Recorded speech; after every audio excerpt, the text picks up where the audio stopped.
Folks, this live stream is brought to you by my sponsor AAA FX. Now, they're a fully regulated broker in Europe and South Africa, offering Forex indices, commodities, crypto, and over 100 stocks.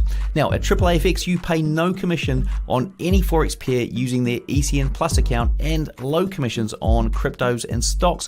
Plus, you can deposit with cash or crypto, get a free VPS with deposits over 5K, and easily integrate the well-known copy trade service Zulu Trade. While you're waiting for the stream to start, go and check them out by clicking the link in the description, comments, or visit AAAFX.com.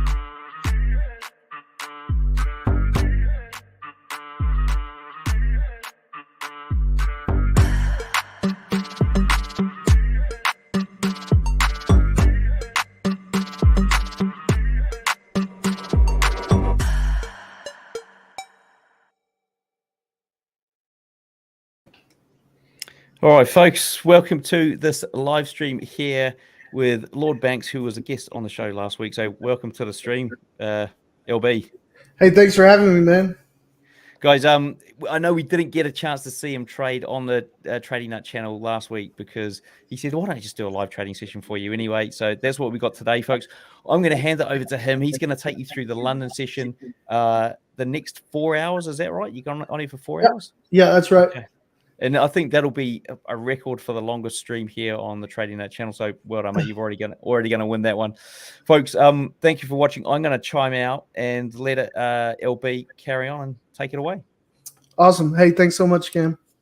All right, guys. What's up, guys? For you guys that don't know me, I'm Lord Bankz. I have a channel on YouTube, Lord Bankz FX, and let's just get into it. Let me share my.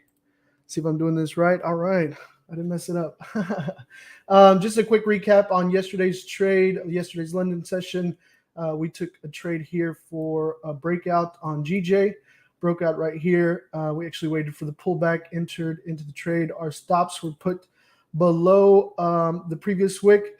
Came and hit TP1. We took partials, adjusted our stops to break even. But if you actually would have held this thing here, it came and hit TP1, hit TP2, and TP3. Got a 4.7 risk to reward return on that, about 82 pips. If you would have continued to hold that thing, this thing would have gone through the roof. Through the roof.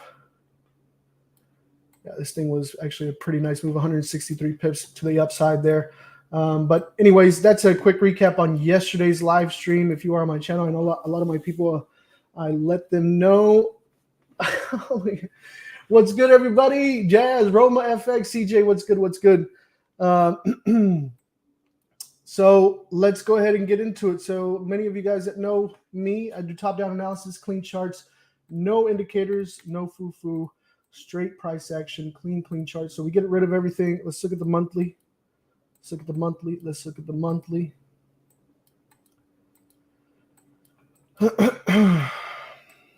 So we got about 14 days left here. 14 days left here on, let's move this up a bit, sorry. Let's get it. Okay. So previous month here, bearish candle. It did close within the previous month's candle, right? We didn't create a new low, but our current monthly candle already busted a new low, right? Created the top wick. We got about 14 days left, about halfway through the month. So maybe we're coming down to test the next level down here, seeing that we've already broken the lows of the past 2 months. Excuse me. Looking at the weekly, we do see, bullish momentum here. But even with this bullish momentum, I want you guys to understand, in the stream, the whole purpose here is I'm trying to capture 10, 15, 20 pips. I'm not trying to, jump in and, catch the entire move here. So even though we are bullish here, we have momentum. Oh, sorry. That can come in to retest this trend line before we continue to the upside, right? So if we look at this on a higher time frame, yeah, it's extremely bullish, but on a lower time frame, this is 528 pips that it could come down to test this trend line on a higher time frame, right? So on the lower time frame, we could sell it And on a higher time frame, if we're swinging it, we could be buying. So let's look at the daily. How did we finish yesterday? Yesterday's candle was bullish engulfing. You see this massive, massive candle here. Came through, engulfed the previous candle here. It didn't break this high here. Looks like it kind of just barely tested that right there. It did break the low. It did break the previous day's high, right? So we could be coming up to test this area right here, right? And in all honesty, this could just be an area where we're seeing a break and maybe the second retest before it actually jumps down, kind of like a double top, right? That's on the daily. Let's look at the 4 hour. Looking at the 4 hour. So on the 4 hour is where I like to draw up my zones. I call them zones. People refer to them many different ways. Support, resistance, supply and demand, areas of interest. You know, honestly, you can call it whatever you want, but what we're looking for is areas where from the current price, where price has multiple reactions, right? Multiple reactions. So we see something like this here. Actually, move this thing up a bit here. See the reaction here, the reaction here, the reactions there, there, and it's literally just at that level, right? Then we want to establish the bottom zone. And this is essentially going to give us what I like to call our play area.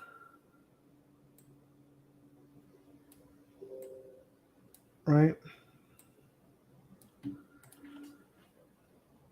Okay.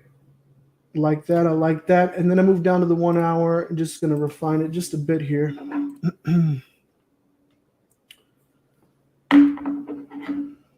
I know the stream's a little bit different today for the people that are in my channel,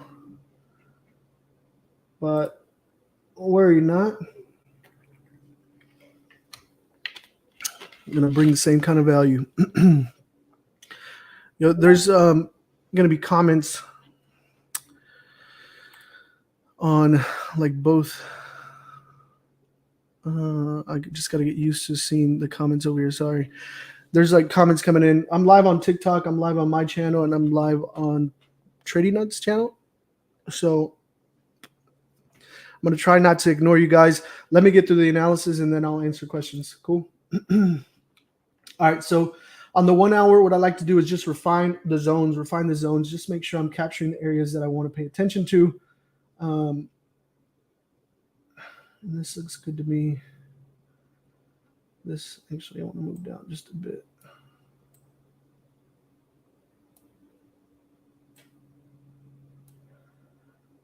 Yep. I like that. And then I jump down to the 15-minute. In the 15-minute, what I want to do is I want to establish a breakout range, right? So right away, I'm looking at this area here, right? But I want to look to the left to make sure that this is actually feasible. 72. This will cover this wick, but you know what? I'm going to do it at.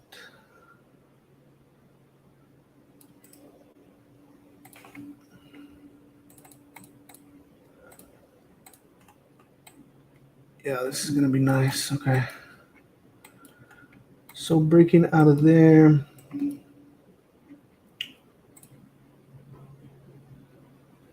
We have the bottom here, first area.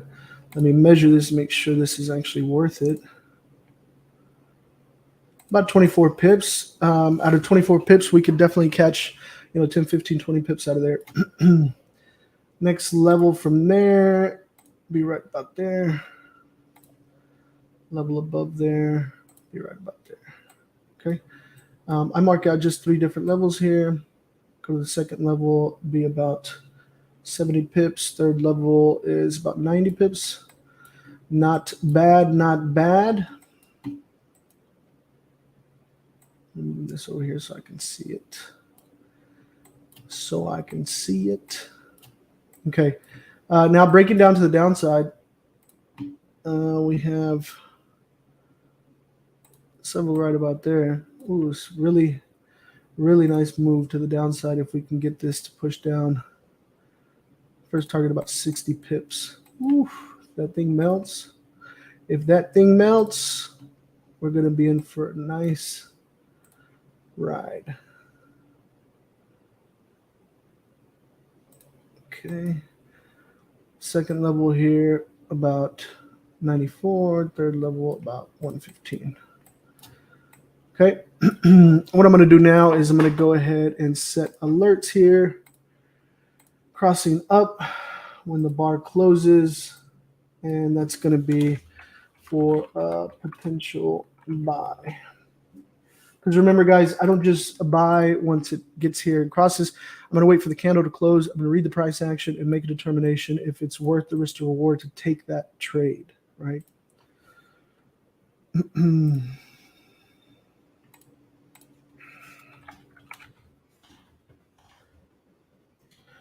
Oh, I can't even spell today.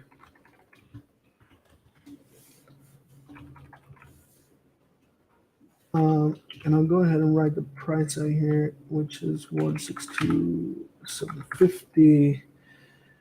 And let's place that on the top so you guys can see. Is that color okay for you guys, or should I change this to, I don't know, something like that? Does that look better? Okay. And then for the bottom one here, go ahead and set an alert. Crossing down when the bar closes. This is going to be for potential sells. Okay. And let's go ahead and write this out here. Oh my gosh, I cannot spell today.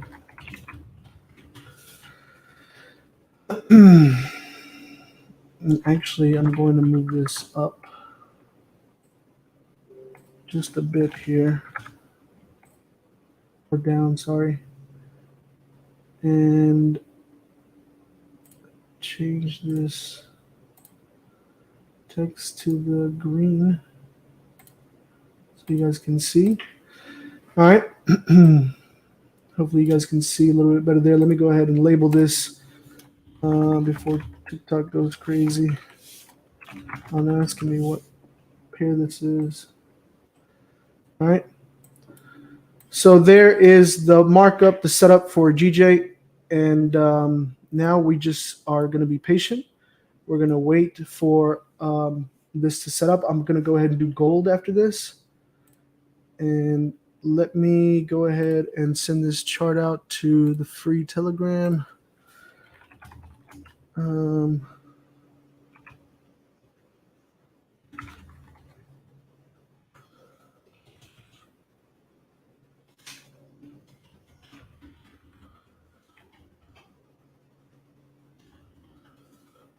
GJ setup sent.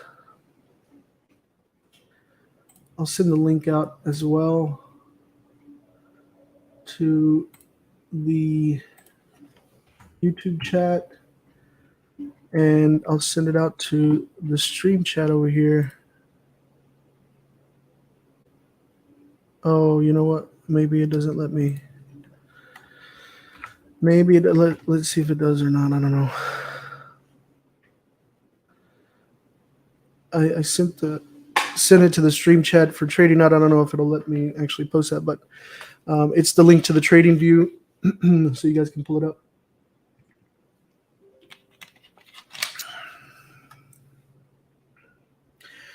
All right.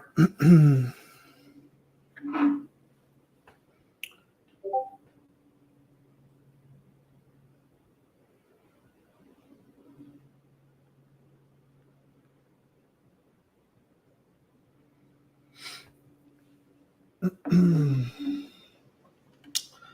right, guys, this isn't a stock. This is a currency. This is GBP Let's see here. CJ says, no pressure, bro. Only got a couple K watching. Actually, we don't even have that many on my stream. I don't know. I don't know how many are on Trading Nut stream. I can't see that. Or maybe I can see it over here. Oh. Yeah, actually, I can see it. Cool. Cool.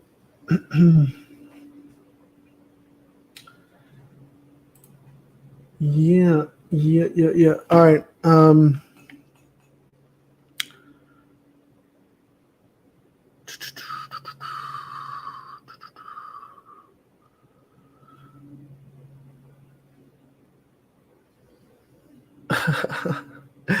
Yeah. Okay, cool. Gold, please. Yes, gold is next. Gold is next. Yo, yesterday my internet was like tripping.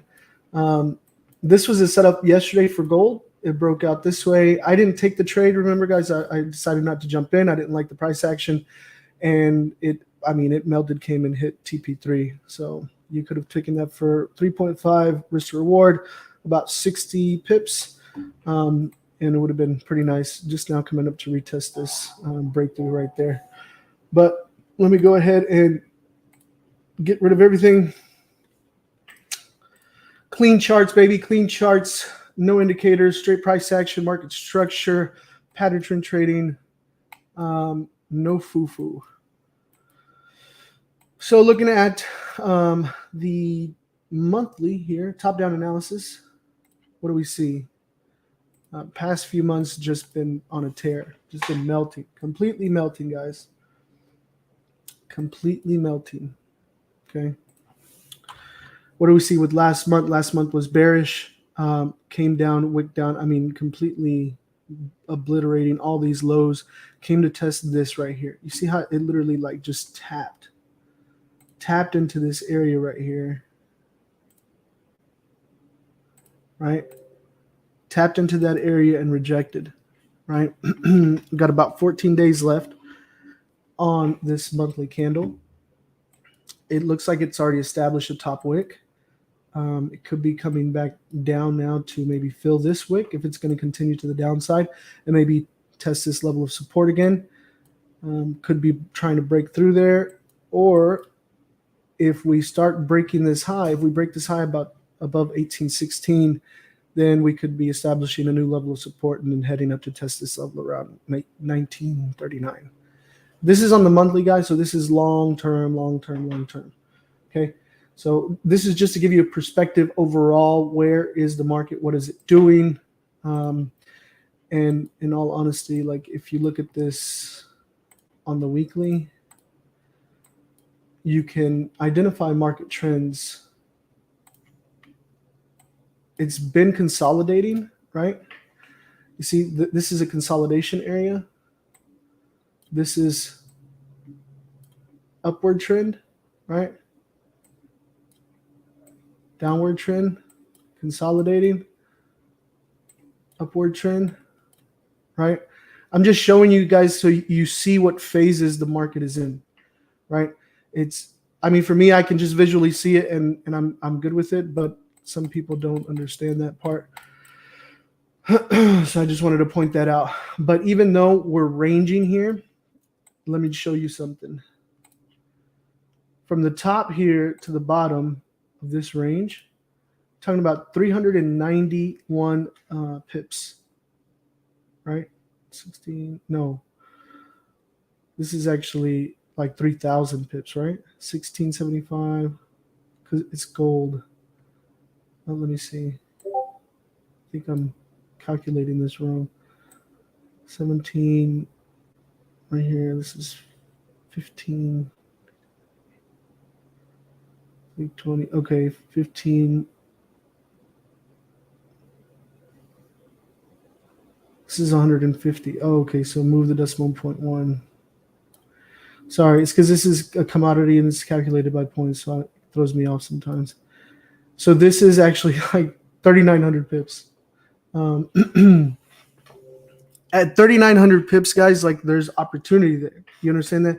Even though the market is in this massive range. This massive range can still afford opportunities. Don't be scared to trade it. Yeah, you can wait if you don't want to trade it. But one of these is going to break out either above or below. Right? We had this push up, consolidation. Before we had this push down, consolidation, push up, consolidation. So maybe we come test lower levels now or continue up. Like, you remember, guys, like for us, it's not our job to predict price. Our job is to react to price. So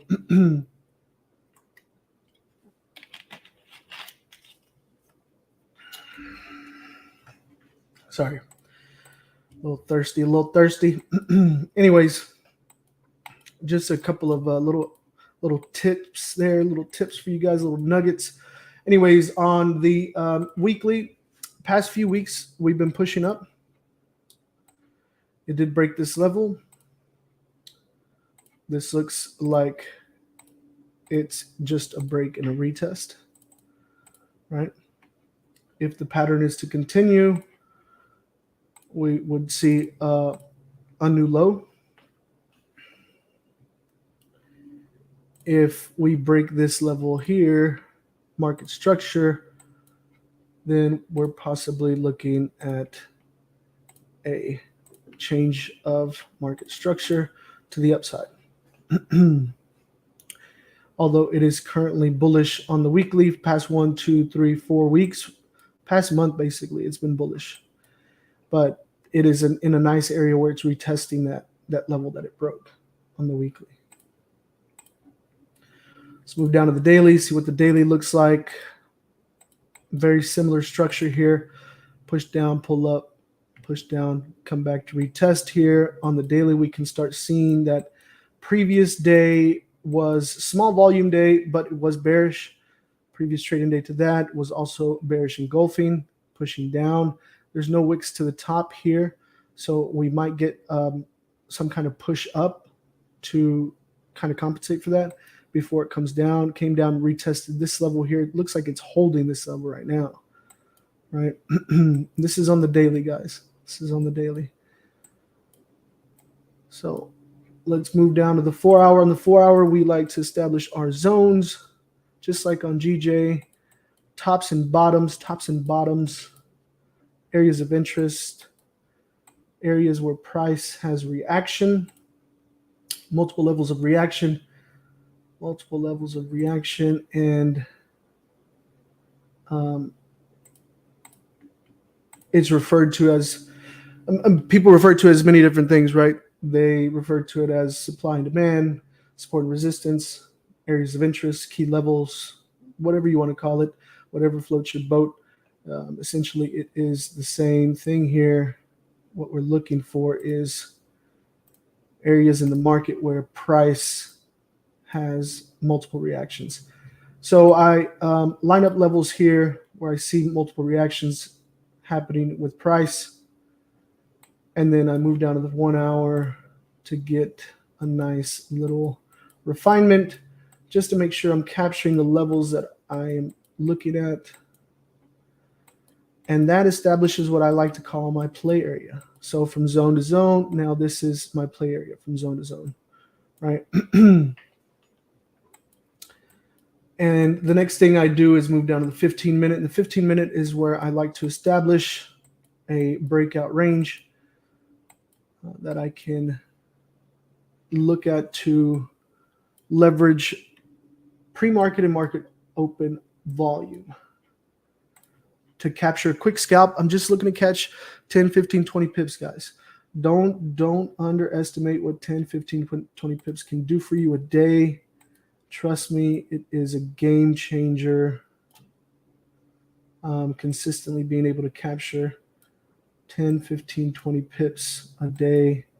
And I really don't like this at all. Let's see what this top of this measures out to be. About 25 pips. Not too bad. Not too bad. Above that. I'll look at this level as a second level. And then our third level, look at this level. So this would be about 78 pips and then about 109. Now to the downside, looking for a break to the downside. We have this nice impulse move there. Below here, that's not worth it. Below there, it's not worth it. Below there, it's not worth it. Below there, maybe. See what this is. About 17 pips. No, not good enough. Not good enough. So maybe below that. Let's see. What do we see? What do we see to the left? Okay. Okay. Okay. So down to here, that's about 52 pip range. Nice. Nice, nice. We break this level. Looking to the left. Looking at this level. And then this level. Okay.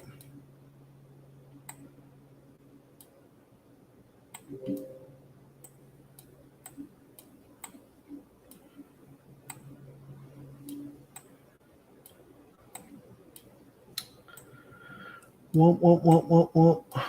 Hey, how to go like way back over here. Sorry guys, I'm trying to get this back on track here. Second level will be about 83 pips. Third level about 110. All right. So I like this now for gold. This is going to be gold on the 15-minute chart. Okay. And I'll go ahead and mark this up here for potential buys above 1783.914. Okay. I'll set an alert because I want this to cross up and I want the bar to close. Oh shit. Once the bar closes, I'm going to read price action and make a determination if I should jump in or not. Okay. Now the bottom one, go ahead and update this. Potential sales below. This is going to be 1771. Oh, 21,761. Okay, I'm going to go ahead and set an alert on this, crossing down once the bar closes.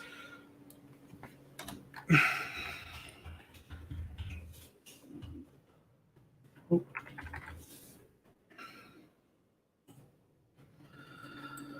So that's what I'm looking at, guys. Remember, whenever I enter the trade, my stops are going to be below the previous wick, and then I'm focusing on my target level one is going to be a 1-to-1, right? So when I say I'm going to read price action, once it breaks above this, if for some reason the candle that breaks, here ends up breaking and the close pushes all the way up to the target level where it knocks off my risk to reward, then I wouldn't be jumping in. For example, like if the trade comes up here, my stops are down here, and the trade closes right there, my first target level is right here. The risk to reward is 0.3. It's no longer worth me risking the trade, right? So I wouldn't jump in. Does that make sense? Hopefully that makes sense. Let me send this chart out to the people. Let me send it out to the people. Send it out to the free Telegram. And Sending out the link. Copy link to the chart, to the chat, and YouTube. Sending it out to the link or to the chat on Trading Nut. Cool. How long do I trade the London session for? I trade till 4 a.m. Central Standard Time. 4 a.m. Central Standard Time. I don't trade the entire London session. That would be insane.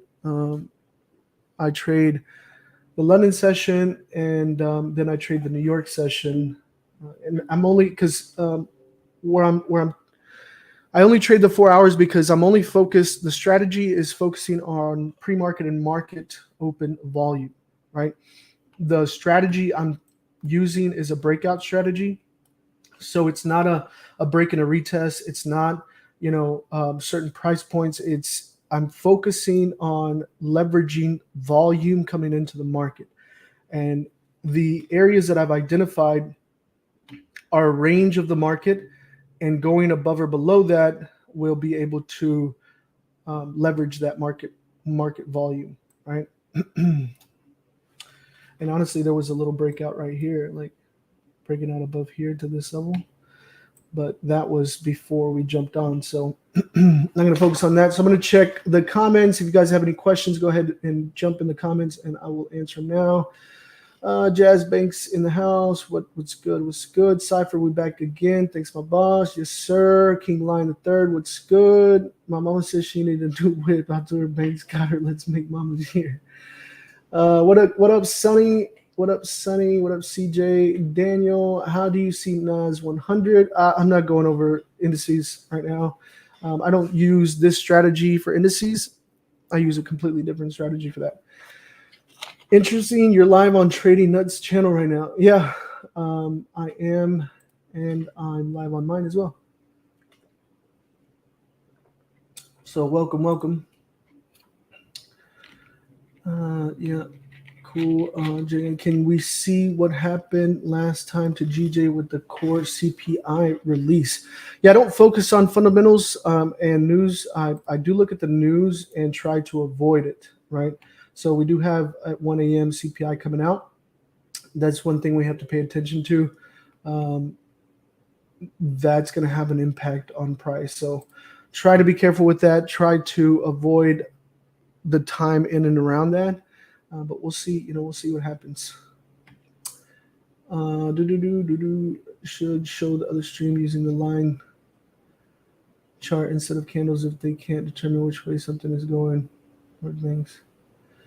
Oh yeah, my little trick here. So if you guys are having trouble or like having like challenges being able to identify areas, let's see if I can go to my education one. Let's just go to a blank chart here. So let's say, hey, LB, I have problems like being able to identify the zones, doing the analysis, marking up, like how do I know that's the actual area? Make it very simple for you guys. Change your charts, change it to a line chart, okay? Now it's super, super easy to see. Here's tops, here's bottoms, right? You got multiple areas of price reaction there, multiple areas of price reaction there, right? And then just go back to candles. Boom. There you go. Congratulations. Nice little hack for you guys. Hopefully you guys can take that and improve your analysis skills.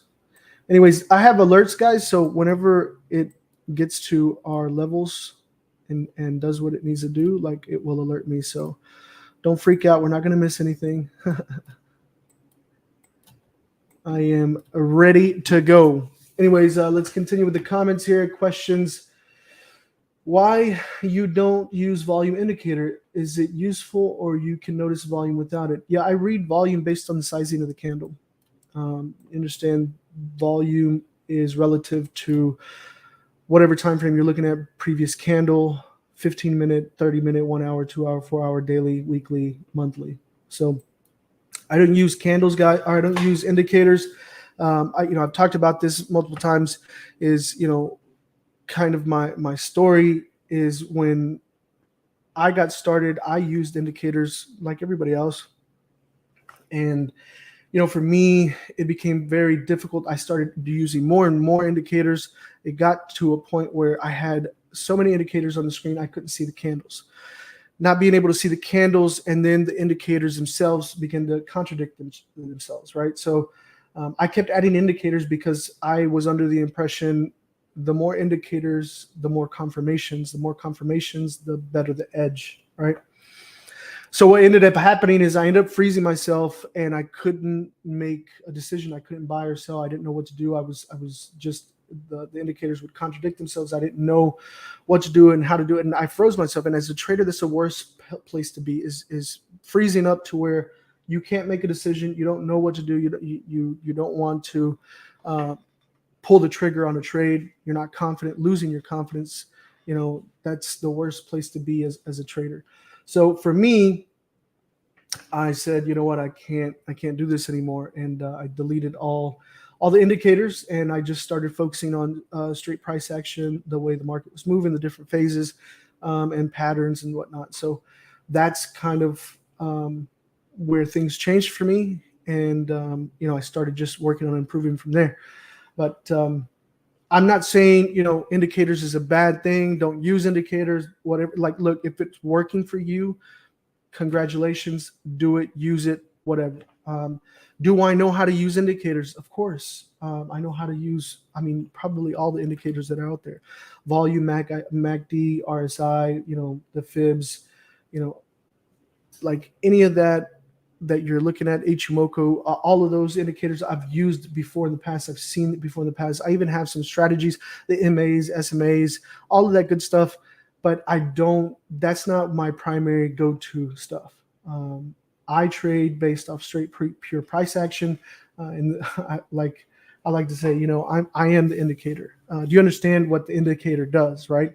So the indicator, all it does is interpret the data that is being printed out in front of you, and then represents it in a different graphical interface, right?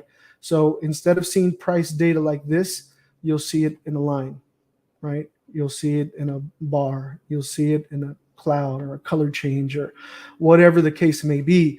But the indicator, all it's doing is waiting for price to print out, then interpreting, then repainting that into a different style, different design. So it's just a different way of reading what's already on the screen, right? So I'd much rather cut out the middleman and just interpret it myself. And honestly, for me, it's been one of the most freeing things, being able to just focus and rely on the charts themselves, and not, this indicator, that indicator. But I know a lot of super successful people in this industry that use indicators, and they swear by them, and they hoard their indicator settings for themselves. But I'm straight naked charts, price action, and like I said, honestly, like, I wouldn't have all of this on the chart, like all these drawings. I just do it so you guys can visually see what I'm talking about.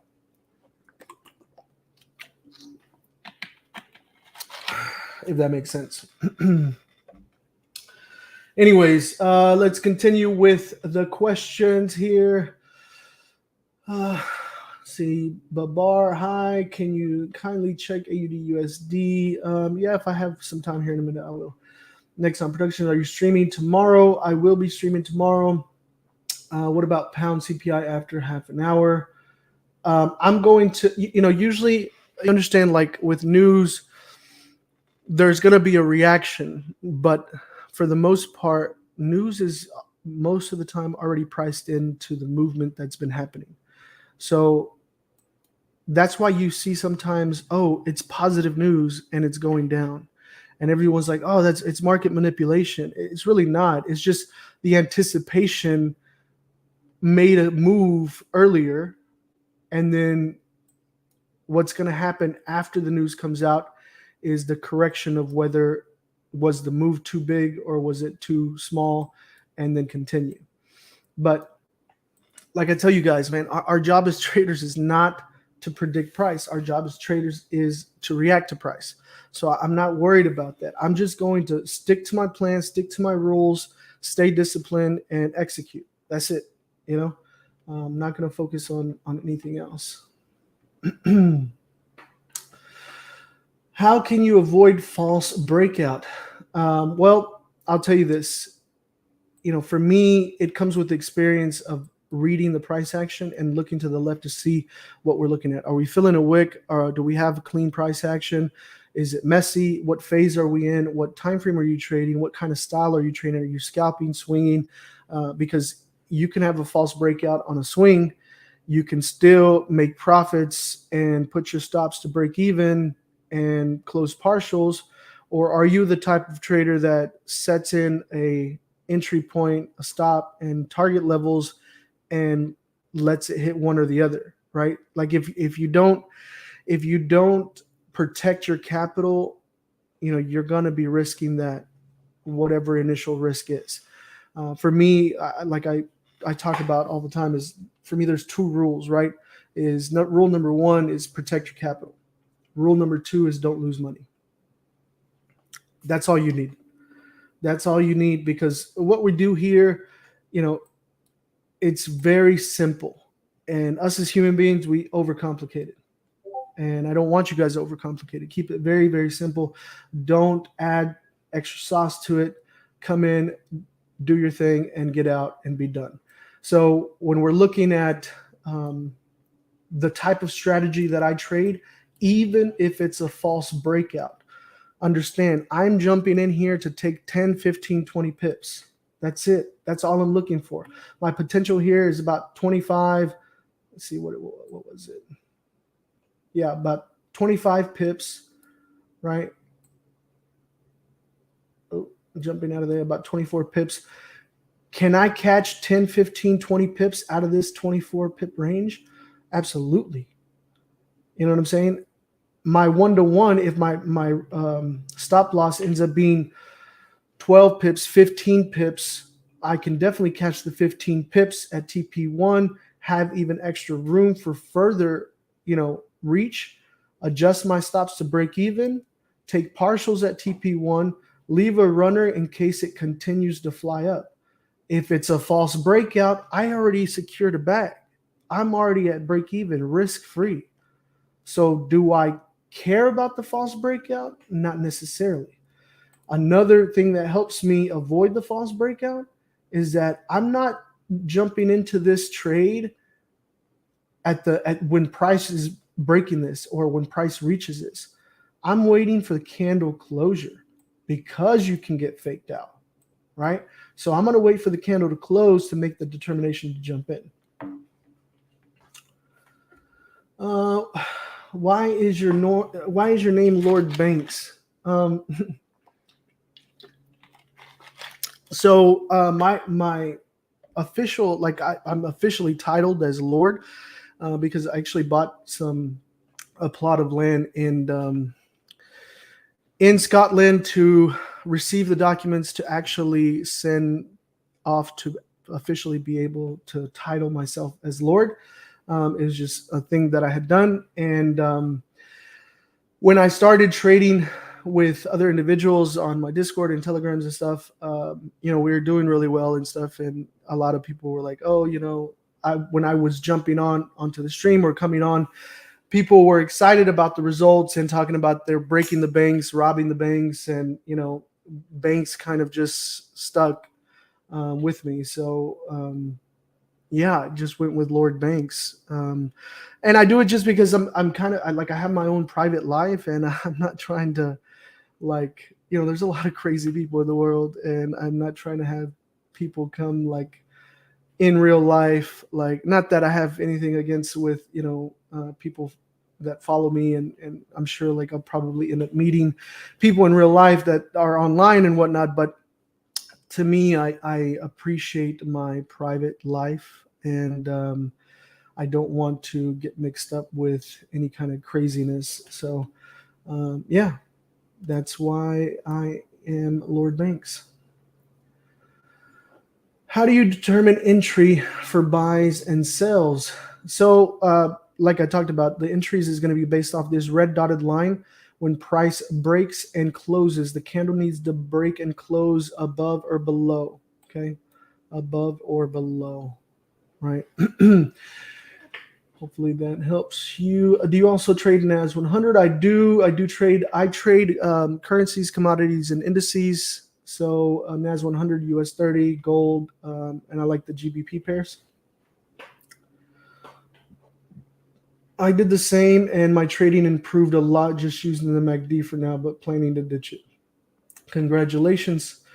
Is the VIP GJ swing still valid? It sure is, bro. It sure is. Even if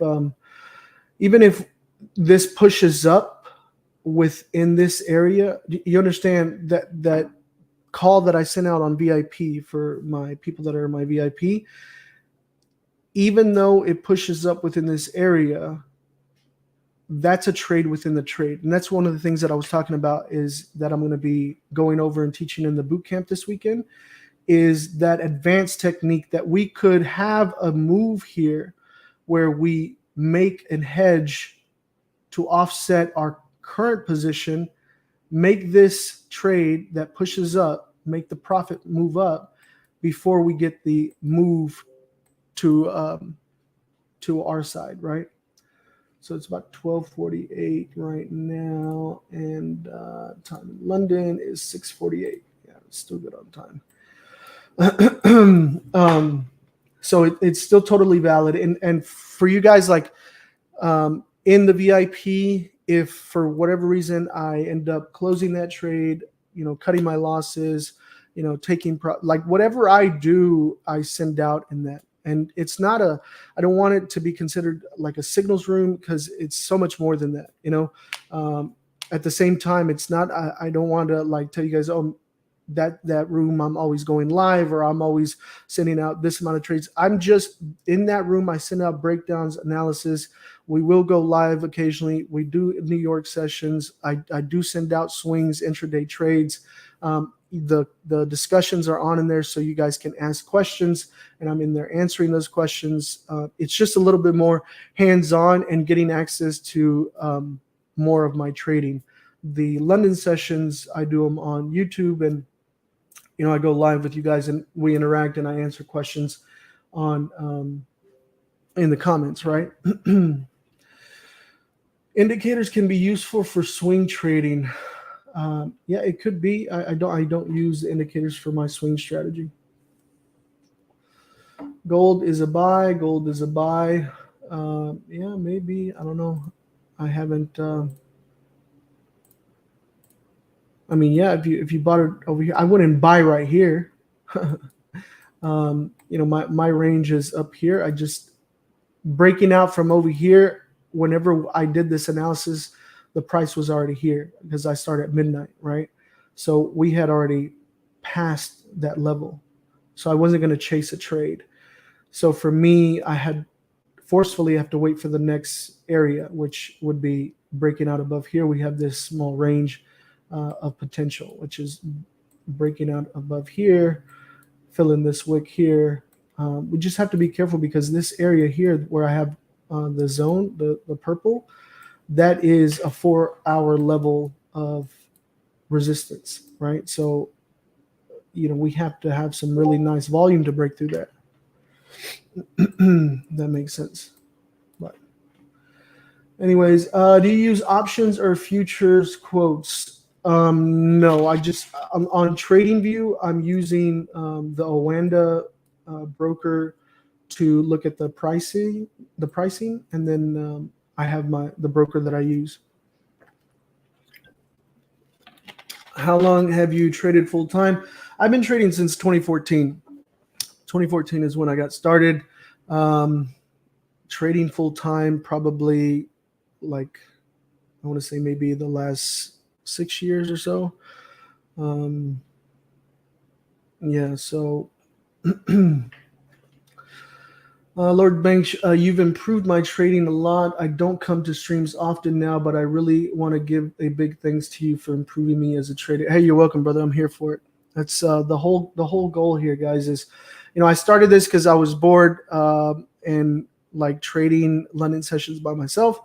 And, I started trading with a couple of people, doing a little Telegram, doing a little Discord. And then, people asked me to go live, and I started doing live sessions. And, I remember when it was just, 5 of us shooting the shit and trading on the trading on our own. And now it's like, it's been crazy. Like this, I was telling the guys on the stream yesterday, back in February, I was like at 300 subscribers on my YouTube, and last night we cracked 4,000. So shout out to you guys. Honestly, like it's you guys make the community. I'm just here trading, doing something that I would be doing regardless.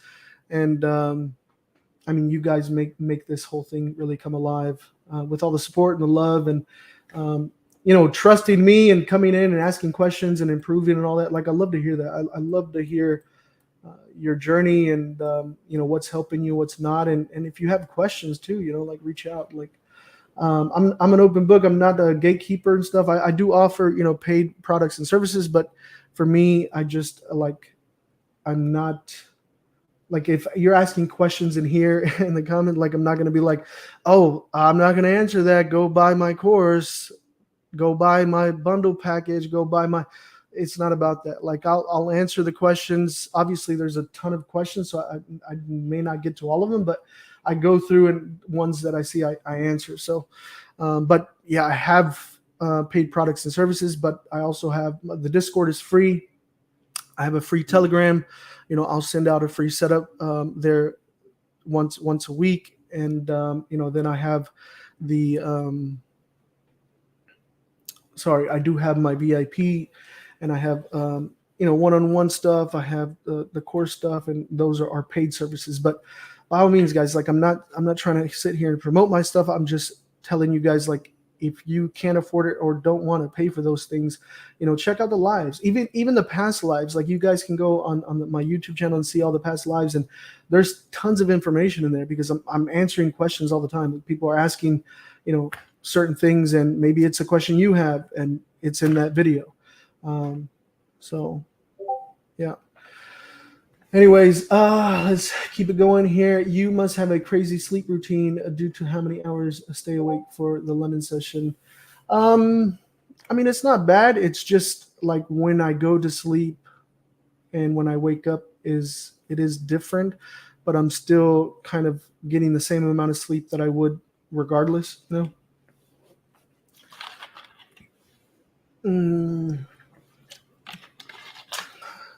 Hey Bankz, how's the challenges going? Would you be doing any more in the future? Yeah, I did this week fail my first one. I've failed a couple of challenges, and it was more like because of the timing on it, and I had to be a little bit more aggressive, so I hit some of the rules. But I think I've done about 35 challenges, and I've failed like 4 of them. So I'm not perfect, and that's why I tell you guys whenever I take those challenges on. But the good thing is if I fail your challenge, I'll do a retry for free, or give you your refund of the service fee for the challenge. So, but I don't know what that percentage is out of 35. 4 challenges failed. I don't know if somebody wants to calculate that, but that's what my percentage is. Let's see here. I was there. Yeah, Sonny is one of the OGs. That's why he's my admin here in the YouTube chat. You guys see him with the highlighted name and the little wrench. He was one of the 5. That was like over a year ago. So shout out to Sonny. He is a real one for sure.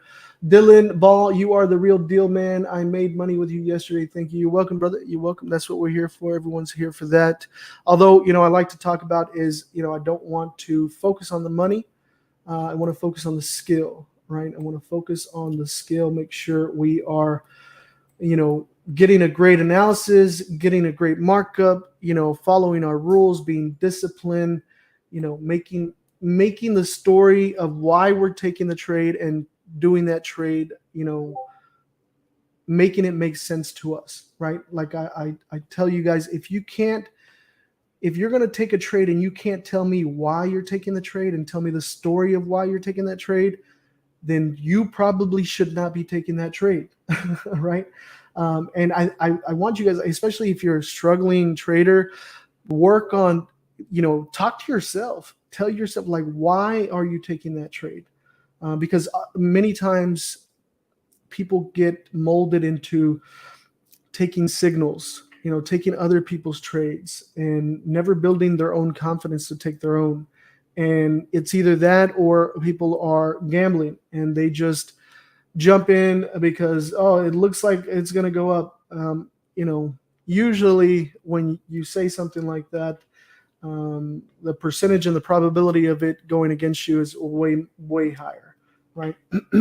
So anyways, let's keep it going here. You mentioned you have a Telegram channel. What's the name of it? CJ just put the link there in the chat. But if you go to any of my social media platforms and click on the link, it's a link tree, and that will all the links are in there. And I'll go ahead and put it on the screen here for you guys. And I'm not trying to promote myself here on Trading Nut. I just, people are asking for this, so I'll go ahead and add it. I know Cam is cool with it, but I'm his guest, and I just want to, be a great guest for Cam. This is my first time doing a collaboration with anybody. Actually, Cam for my for Trading Nut was my first interview that I've done. I've had a few people reach out to me, email me, and wanting to do partnerships, sponsorships, and all kinds of things like that. But like I talk about, like for me, I value my community, and I don't want to just put anything on you guys. So I check everything out first before I expose my community to anything, because I wouldn't be doing you guys any service if I just took somebody's money just to spout out a name or whatever. You know what I'm saying? Like I don't need that. I make enough from actually trading. So if it's something that's beneficial and that'll help my community, then I'm open to doing that. But I vet everybody before I do that. I mean, even Trading Nut, I hadn't Trading Nut emailed me, and I didn't know who that was, but a lot of people in my community did. And then I checked out his YouTube, and I thought it was awesome. So I said, yeah. And here we are, baby. All right, let's see here. You trading GJ tonight? I primarily mark up GJ and gold and wait for the best setup. Oh, GJ is pushing up. It is 1 a.m. We got the news popping up. Look at that. Wow. There's no wick to the downside, so I don't really like that candle. It's a brand new candle, 15-minute. Wow, look at that.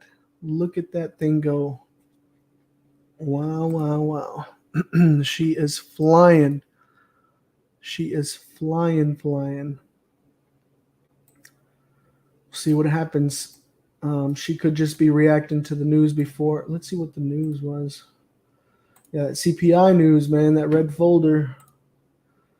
See what it was. The forecast was 9.8, actual was 10.1. So that is good for the economy, for GBP. So you're seeing that reaction there on this candle. But we've already had this massive move here. So this could, like I said, just be the initial reaction, and then it continue to the downside. So I don't trade news. I avoid news like crazy because I'm more of a technical guy, and I don't like this. I love volatility, but this is too volatile for me, right? Man, guys, you guys are like blowing up my in Telegram and Instagram. Appreciate the love. Appreciate you guys following me. While I have everybody here, I want to let you guys know, like on Instagram, there's a ton of fake accounts. So just be careful. If in order to make sure that it's me, first of all, I will never message you asking you to send me money, crypto, none of that nonsense. Second of all, my Instagram is the Instagram that follows 0 people. Okay, I follow no one on my trading Lord Bankz FX Instagram.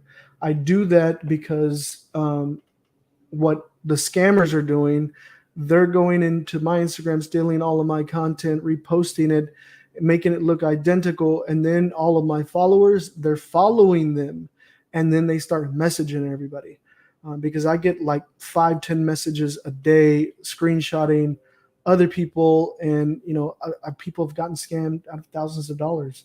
And guys, look, I love you guys, but I'm not gonna replenish your thousands of dollars that you got scammed when I continuously tell you guys to be careful and what you should be doing.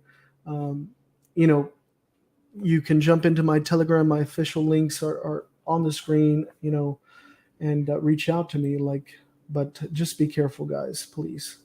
So we got about 11 minutes and 50 seconds on this candle. This was the news, and it really pushed up, and it's flying right now. We don't have a wick to the downside, so this could be one of those situations where we do have a fake out, although the news was positive and we should expect bullish movement. I will say one thing is, for the most part, news is priced in. So this movement here could have been in the anticipation of the good news to come. This breakout here could just be the reaction, the quick reaction to the news that has happened, and then we could see a correction move down to the downside. One of the things that makes me feel that way is that this current candle, the 15-minute candle, doesn't have a wick to the downside. See? So for me, it's an impulse move, which is common with news. And, we'll just be patient here and see how this candle closes and see if we'll have an actual opportunity here. Let me go ahead and check out gold, see what gold is doing. Gold is low volume here, kind of tapping out, maybe reaching the top here, maybe a double top situation within this range. The only problem is within this range, I don't like to trade just because it is ranging. But if we get a nice type of pattern like this double top and maybe a bearish engulfing candle, I might consider it because, for example, let's say the candle closes below this wick engulfing, to the downside here, we have an opportunity about 57 pips, right? Because overall this range alone is, let's see, about 120 pips. So there's opportunity in there, right? One of my strategies, my zone-to-zone strategies, where I use stacking, that is executed within ranges. And actually that strategy was a strategy that made me my first 6-figure day. So, it was pretty phenomenal. It actually happened on my birthday. I know some of you guys, some of the old school people that have been here from the beginning remember that, but that was awesome. Anyways, we'll just keep monitoring price, see what it does. Remember, these areas, guys, it's dynamic. It's not static. It's dynamic, meaning that we can shift this a little bit depending on how price structure begins forming, begins changing, testing, and moving. We can be able to adjust. So, if I see this, develop a level of support where we can then have some nice clean price action to the downside with some, appropriate risk to reward, then I will look to take that. I'll move this up, move it up to the area that I see, and then make a determination there. But this candle is looking nice here. If we get a nice bearish engulfing, we might have an opportunity to sell that. And for GJ is pushing up. Still, we have some really nice volume here, but like I said, we have no downside wick, which to me means it's an impulse, which is the reaction to the news. But when we have a move like that, there needs to be some kind of correction. Not saying that a candle will come down lower than this, but we will have push to the downside, and that's what makes it difficult to take a breakout trade, scalp with this type of price action. If that makes sense. Cypher says, yeah, that makes you special. Do you start your live at a certain time? Yeah, 12 a.m. Central Standard Time to 4 a.m. Central Standard Time. Yeah, CJ got it. Babar said, what will be your advice if person after 1 year of trading still in loss?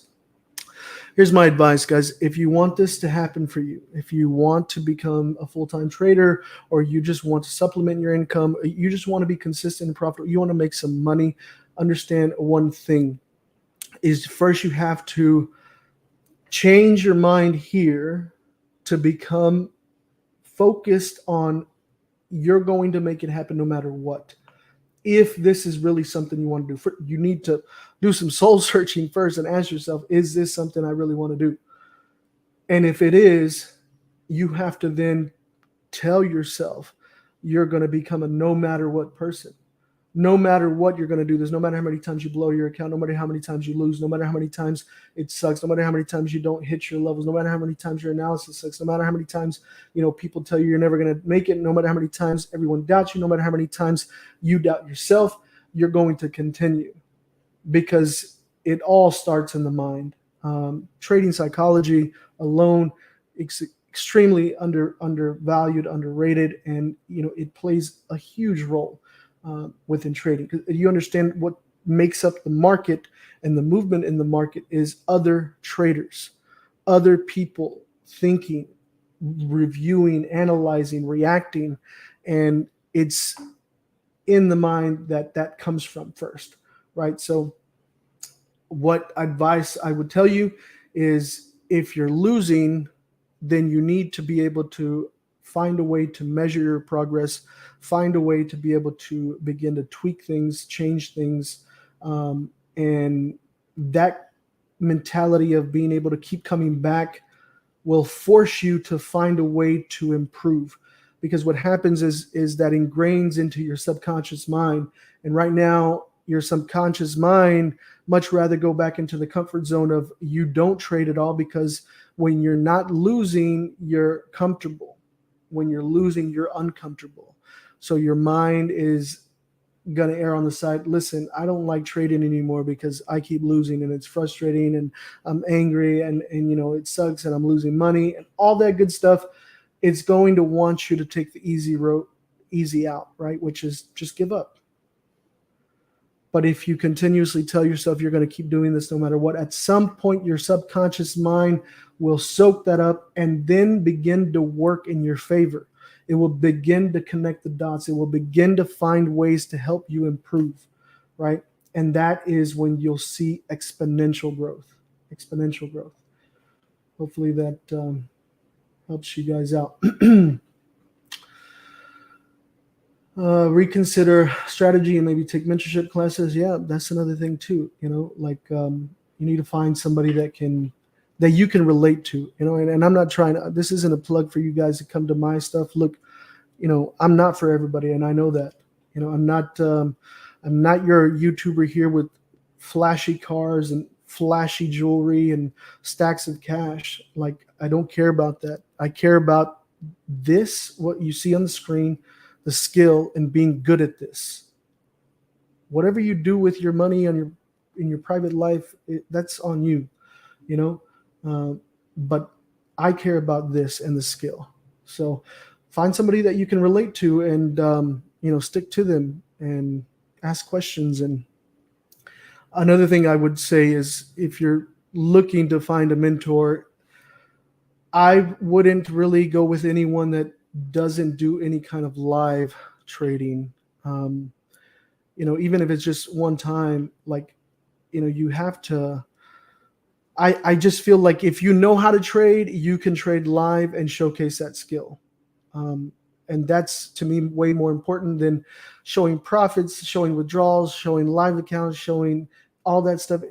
All that is irrelevant if you can look at this chart, go from start to finish, enter a trade, manage that, and win or lose, follow and be disciplined with your rules.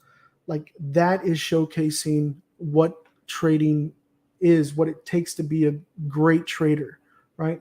Because there's no you're not going to be in a group that is 100% win rate, and anyone that claims that is a damn liar.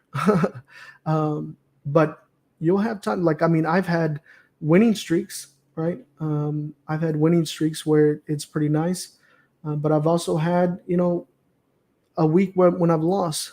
But one of the things I will say is, if you lose a trade, you can lose a trade and still win the day. You can lose a day, still win the week. You can lose a week, still win the month. You can lose a month, still win the quarter. You can lose a quarter, still win the year. Okay? So understanding that, you have to make a decision for yourself. Are you in this long term, or are you just trying to roll the dice, play a gamble, catch a bag, and be done? And if that's the case, maybe I'm not the guy you should be following or paying attention to, because I'm not here to I'm not one of those that is constantly flipping accounts and look how I can have disrespect risk management and flip a trading account like that. I mean, it's totally possible you can do it. I think it takes a lot of skill, and you have to be a great trader to do so, but also understand that the leverage and the risk management that you use to do that is not sustainable. And that's one of the things those people that have, like, I've seen a lot of YouTube videos of people that flip accounts, they don't tell you that doesn't last.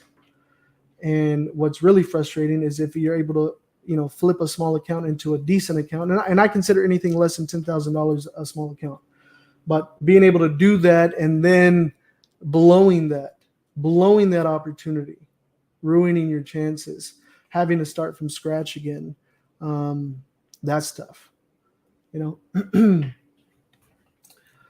All right, let's see here. Who does not make some cash with Bankz? What? I'm learning this skill from you so that I can teach it to my 12-year-old son. That's awesome, man. I actually have one of my original people that was one of the original 5. She actually is an awesome person, and she taught her 11-year-old daughter how to read the charts and mark up, and teaching her how to trade from joining me. And she was a complete beginner. She didn't know anything from scratch. Like, she wasn't already trading. She just saw that I was doing it and asked questions. So shout out to her. Do you keep a tracker of the account that you pass for your clients to see if they don't blow their account? I don't. That's too much for me. Like, I have a lot of things going on personally, and I don't have that kind of time. Look at this candle, how it closed. See, this is why I talk about it's important to wait for candle closure. It did push up and it completely came back down below.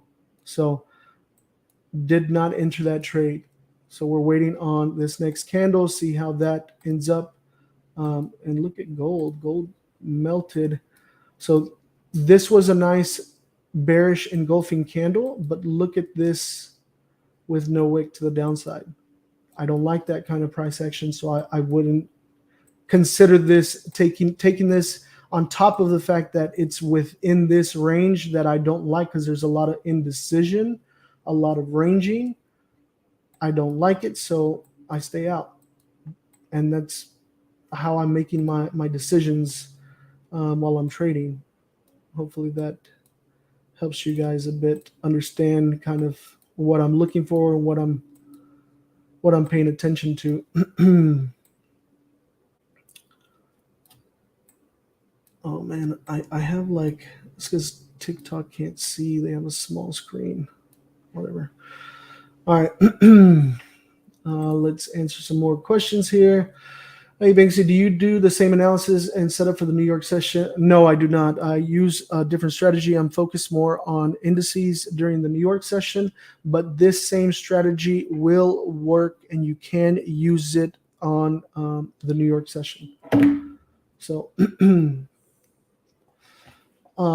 Tony Balak, awesome live, loving it. Thanks, LB, and thanks, Cam. You're most welcome, brother.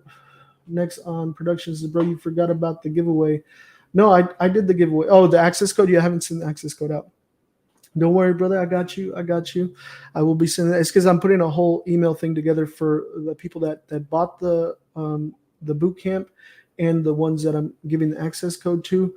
The only difference between the people that won the giveaway and the people that paid for it is the people that paid for it just got an email confirmation. But whenever I send you guys the access code, you'll sign up and then you'll get the email confirmation as well. Do you trade silver? No, I do not trade silver. If GJ closed breakout, what could be your stop loss if it's a big candle? Well, I might consider not taking that trade. If it's a big candle and destroys my risk to reward to my first level, I wouldn't take the trade, you know. I'm off to Portugal for a week on Friday, so trading by the pool for the LBFX. Nice. Yeah, so I did create a private group, which is free for my LBFX members, people that I've vetted myself that have been trading, and I've been going over their setups, and I trust to send out setups. The only person right now that has been, I guess, promoted into that is CJ. CJ, absolute killer. He came in, he found me on TikTok, came in, watched all my videos, asked all kinds of questions, and I just started completely killing it. The dude he's 16 when he started with me, and I think he's 17. He just turned 17 a couple of months ago, and he's making more money than his professors and teachers at school. So shout out to him. But that link for the LBFX member setups for that private group, it is a free group, and that link is located within the Lord Bankz free Telegram. So what I'll do is I'll pin that so you guys can have easy access. Yep. All right. So I pinned the message in the free Telegram, and you guys can access that free group in there. And CJ sends out setups for even during London session, for EU and GU and New York. He will send out some US 30 stuff, even for, I think, like pre-Asian or Asian session or the end of New York session, something like that. He'll send out sometimes some scalps for the indices. And I mean, he's one of the guys that I've seen. I like to call CJ my protege because I have not seen anyone else execute to the level that CJ has in being able to soak up the information, replicate the systems, and follow a rules-based approach to trading, the way I try to teach you guys in my lives and in my VIP and all that good stuff. So shout out to CJ for definitely doing that for you guys, because he doesn't have to do that. He doesn't get paid for that. He's just participating in the community and wanting to give back and show his appreciation to you guys. So shout out to him. Royales 96, will you nurture someone with a $100 account? That's tough, man. I'll tell you, if you only have $100 to trade, look, I've done in the past in my Discord challenges where I took $10 to 1,000, 1,000 to 10,000. That is a very difficult thing to do. I can do it because I'm a great trader. I'm confident enough to be able to do so. But the thing is if you really want this to be serious, I would not recommend starting with such a low amount. Now, I say that kind of in a broad sense because I know this channel and online, it's worldwide. And maybe in some places, making $100 or making $20 or whatever is, a difference for you guys.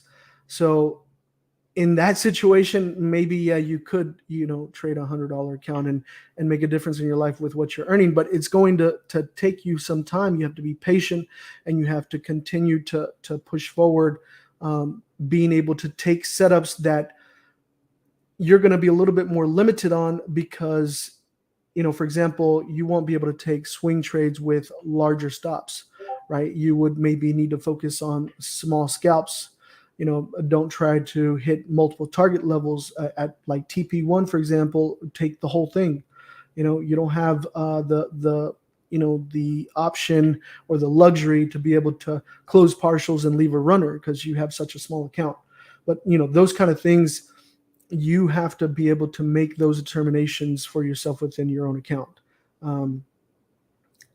The information I send out and the trades that I send out, even my VIP and stuff, it shouldn't be with people with, small accounts. Like, you should have, a decent account size, with a few $1,000s in there to be able to play, right? Like I said, it really, honestly, anything less than $10,000 I consider to be a small account.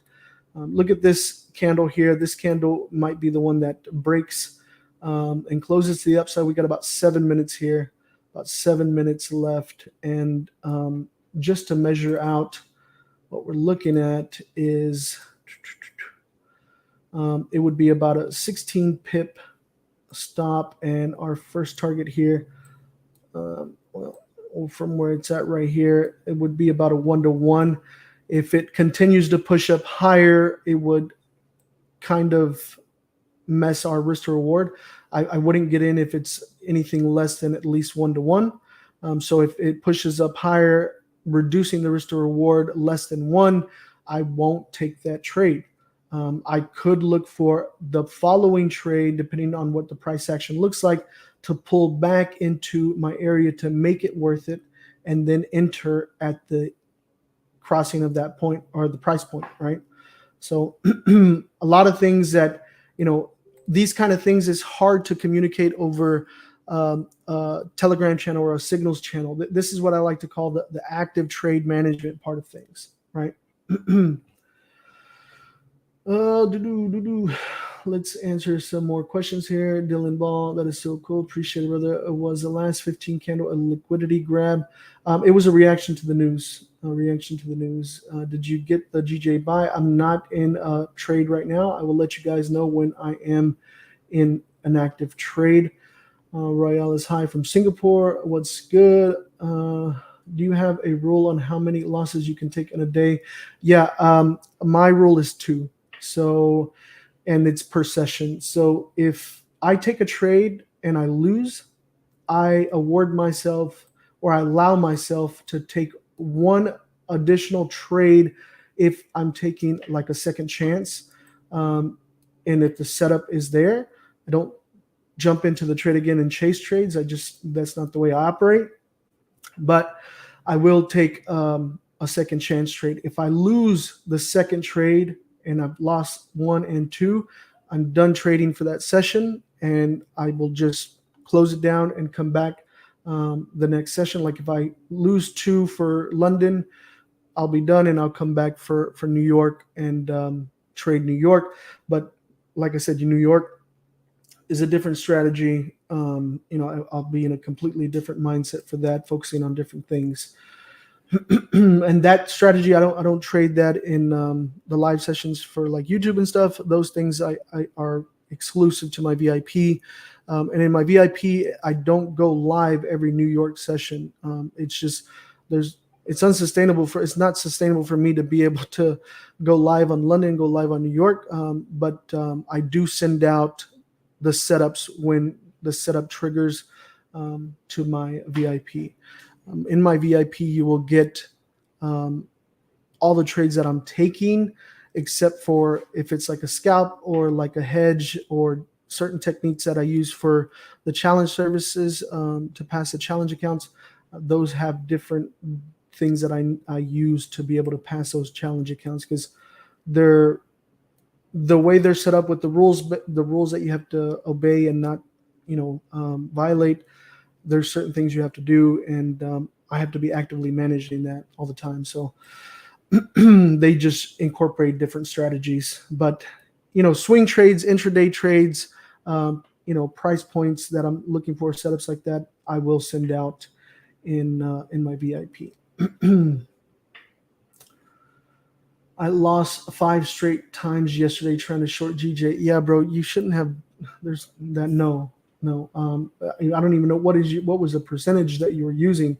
I know some people go off percentage where they're like, oh, I'm only going to lose 1% today, and once I lose that 1%, I'm done, or cap out at 3%, or whatever it may be. So I don't. I'm not like in that.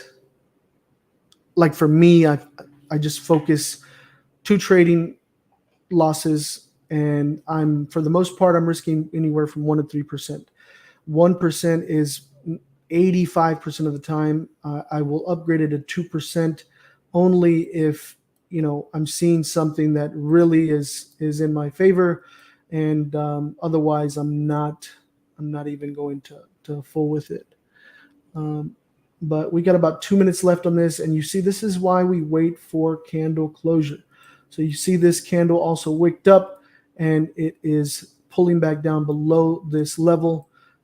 We don't want to get stuck in a place where it is not respecting the direction that we think it's going. Also, I mentioned earlier that I felt like the price was, the news was built into the price here from the earlier session and the consolidation. This was the initial reaction to the good news, but we see that this wick up here and this wick right here, it's failing to create a new high, right? So we could see that push down lower, right? We'll just continue to monitor here. We got about a minute left here on this candle. It would be just breaking over here. It'd be about 11, 12 pip stop, about a 10 pip stop. Making it a 1.8 risk to reward, which is not bad. We got about 50 seconds here. What I want to do at this point is I do want to calculate my risk to know what my lot size would be on my account. Oh man, this thing is pushing up a little too high. So, well, about 39 seconds, about 30 seconds. 30 seconds and about a 12 pip risk, 12 pip stop loss right now. About 20 seconds. We're just waiting. We're not in just yet. If the risk to reward is at least 1, I will take this trade. We're looking at about a 13 pip stop loss, 13 pip stop here. About a 15 pip stop. Oh, TikTok can't see. Like people commenting with questions and stuff, so I don't want you guys to feel like I'm ignoring anyone. Okay, so I'm going to go ahead and jump into this thing. It is about a 15 pip stop. Actually, like a little bit less than that. So let's see what my lot size is. Okay, jumping into the trades, guys. Jumping into the trades.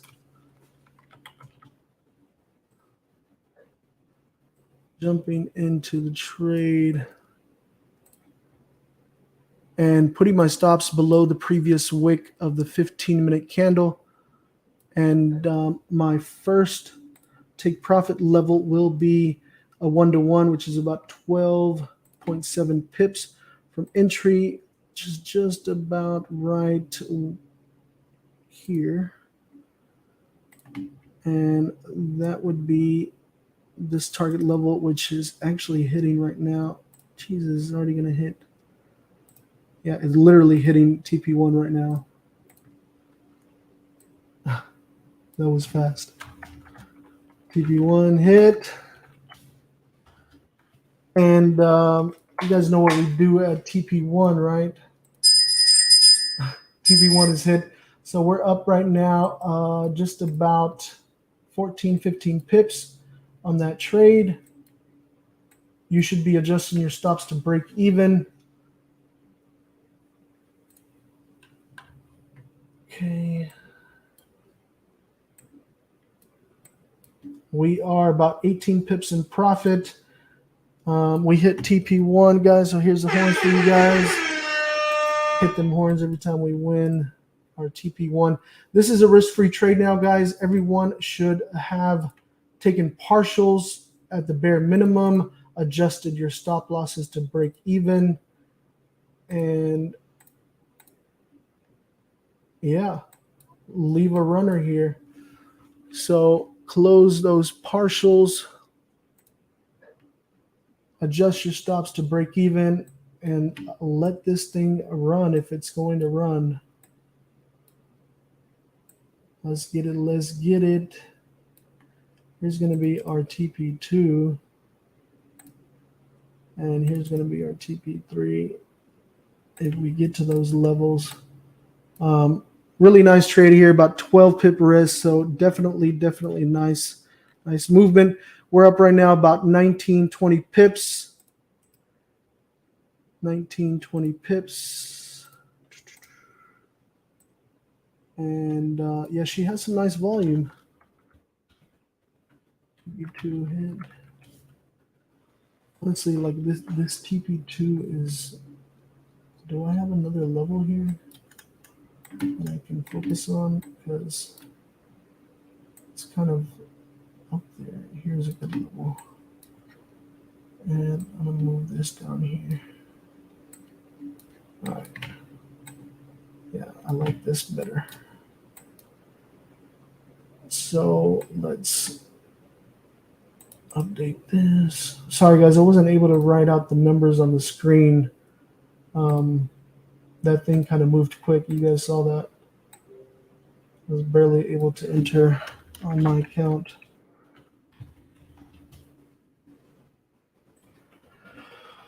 So at this point, we have hit TP1, secured partials, adjusted our stops to break even, and that's a win for us, guys. Congratulations. Let's hear the horns one more time for the TP1 win, GJ. One time for the people in the back.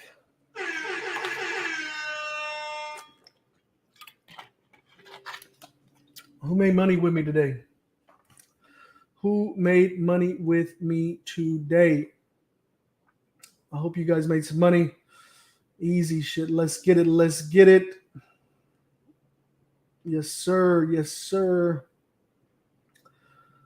Yeah, the Discord link is in this link. If you visit this Linktree link, the Discord link is in there. It is free. You can join that 100%. GJ is going to fall in about 30 minutes. That's fine with me. I've already made my profit. Got you. What about the swing? The swing is still on, man. Remember, I said this is a trade within the trade. So understanding that I can take this trade here, make the profit going up for a scalp, and then it reverse and keep going down to the downside for the swing that we have in the VIP. We're still good on that. I'm not concerned with the trade that we took for that. We're just going to be patient and wait for that TP1 to get hit. It is in drawdown, but just have a little faith, have a little patience, and you'll be okay.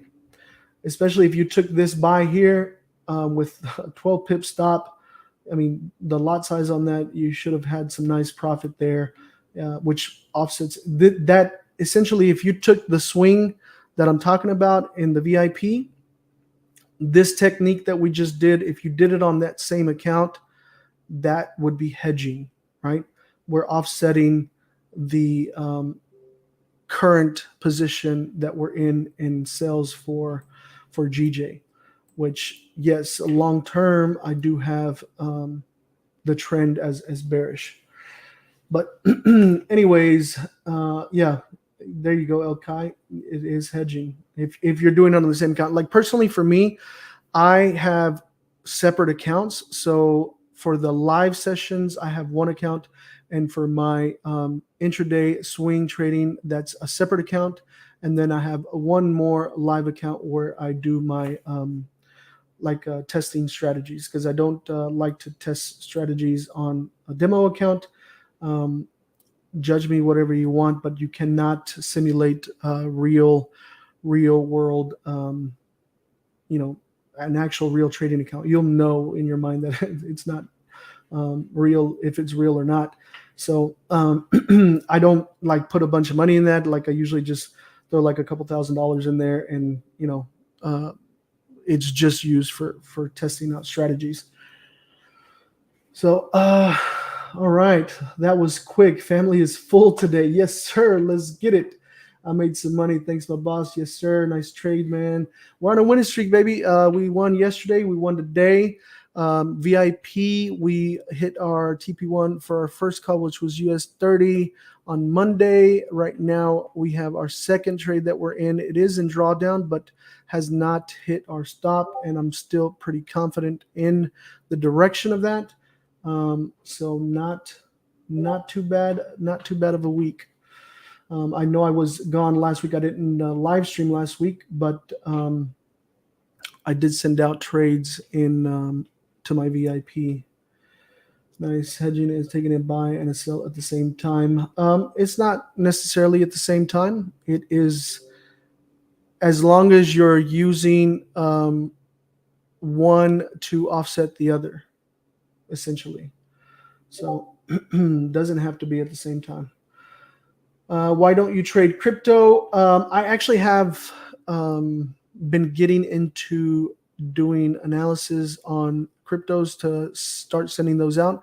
And I haven't talked about that, but I did tell my VIP about it. But I've been trying to think about if I should like create a different group for just cryptos, or also incorporate that with my VIP. I don't know. I might just send a poll out to my VIP and let them decide. I'm all about my community, and like I'll ask them. So whatever they would like to do, because I'm not doing it for myself really. So it's for you guys. Like, so we'll see. But for you guys that nice, Kingsley made an easy $150. Thanks. I got you. Nice. Let's go to Trading Nuts stream and ask or answer some questions in there. After how many pips in profits will you put your stop to break even? Jay Patel. So I do it at TP1. TP1 is my 1-to-1.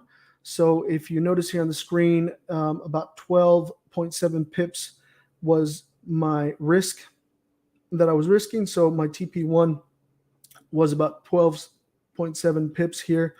And once it hit that price point, I close partials and I adjust my stops to break even. Now, a lot of people ask follow-up questions where they're like, okay, so how much partials do you close? And understand that is unique to your account and where you are. For example, how I would do it. If this is my first trade of the week and I haven't made any profits this week, because I like to withdraw every week. I like to pay myself every week. So if I haven't made any profits that week and it is my first trade, I might close 80 to 90%, right? I like to take my money when I have it. Now, if this is, Wednesday or Thursday and I'm already in some nice wins, I have some nice profit, maybe I only close 20% and adjust stops to break even. Maybe I don't even take partials and I just adjust my stop loss to break even and ride the gamble to let it go up because I am already profitable for the week.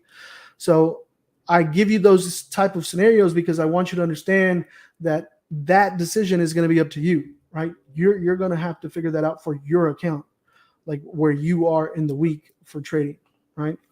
So hopefully that answers that. Do you know Forex trading?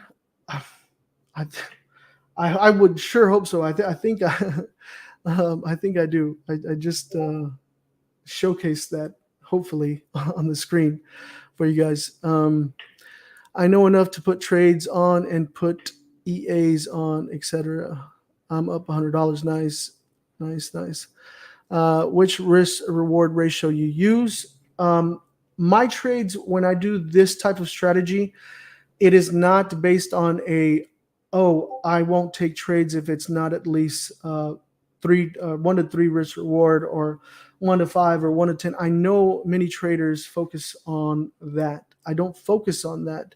I focus more on, can I get to 1 to 1 to be able to secure some profits?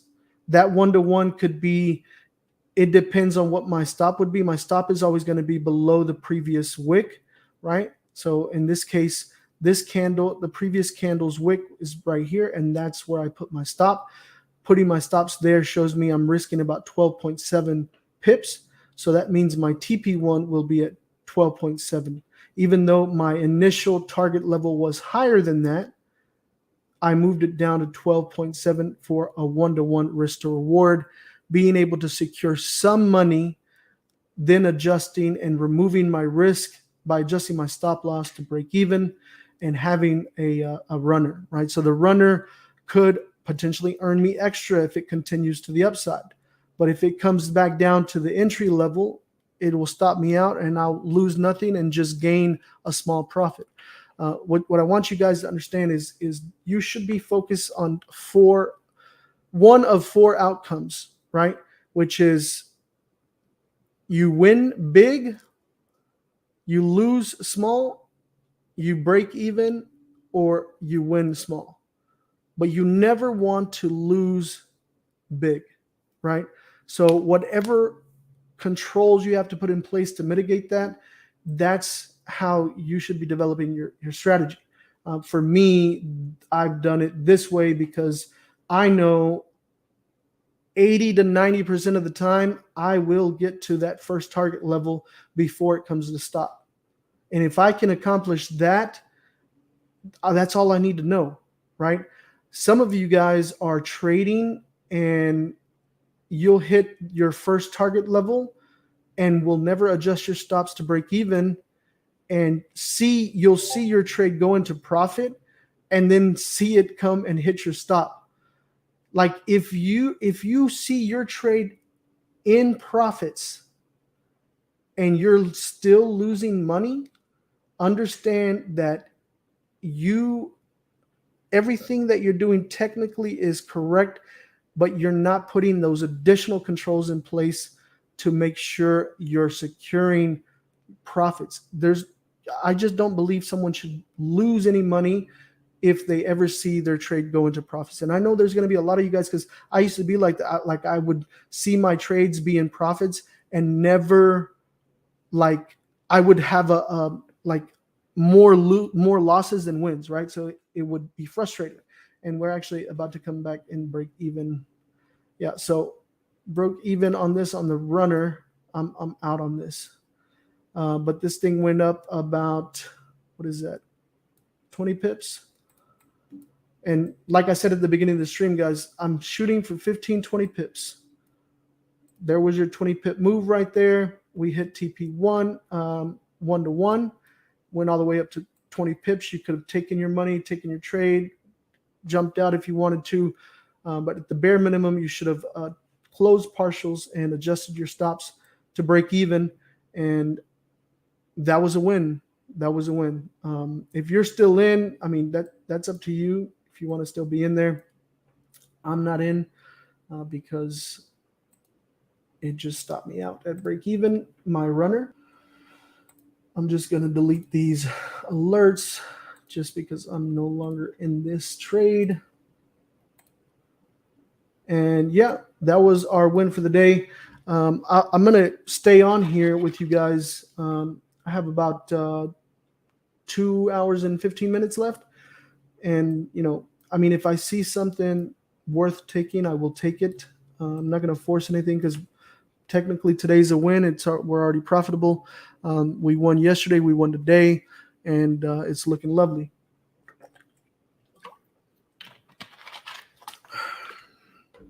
All right. Let's answer some more questions here from Trading Nut, Trading Nut's channel, Trading Nut's guest.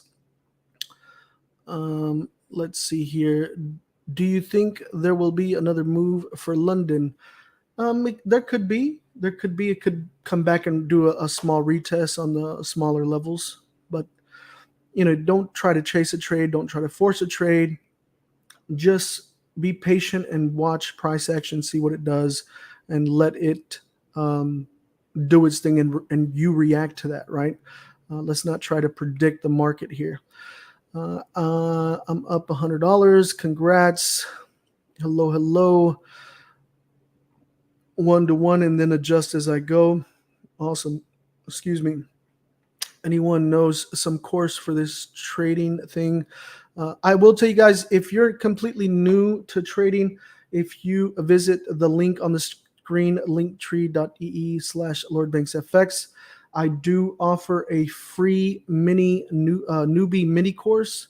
And anyone that's already trading shouldn't take it, but anyone that's new and wants to learn should definitely check that out. It's going to give you the background, history, terms, get you to a point where you can actually take a trade.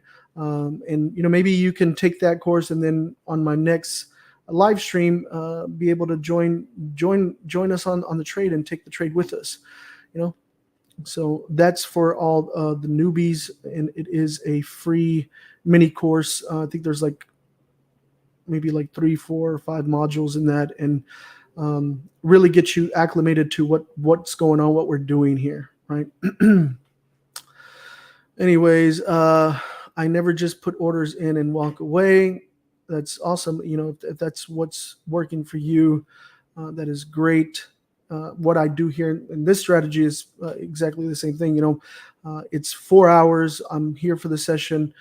Usually, if I wasn't on the live stream, I just won there, I would have been done, and I would just walk away and I wouldn't take any more trades. But I'll stay on here with you guys, answer some questions, and if I happen to see something, I don't mind taking it. We won yesterday, won today, so we're 2-0 right now for the week on the London lives, and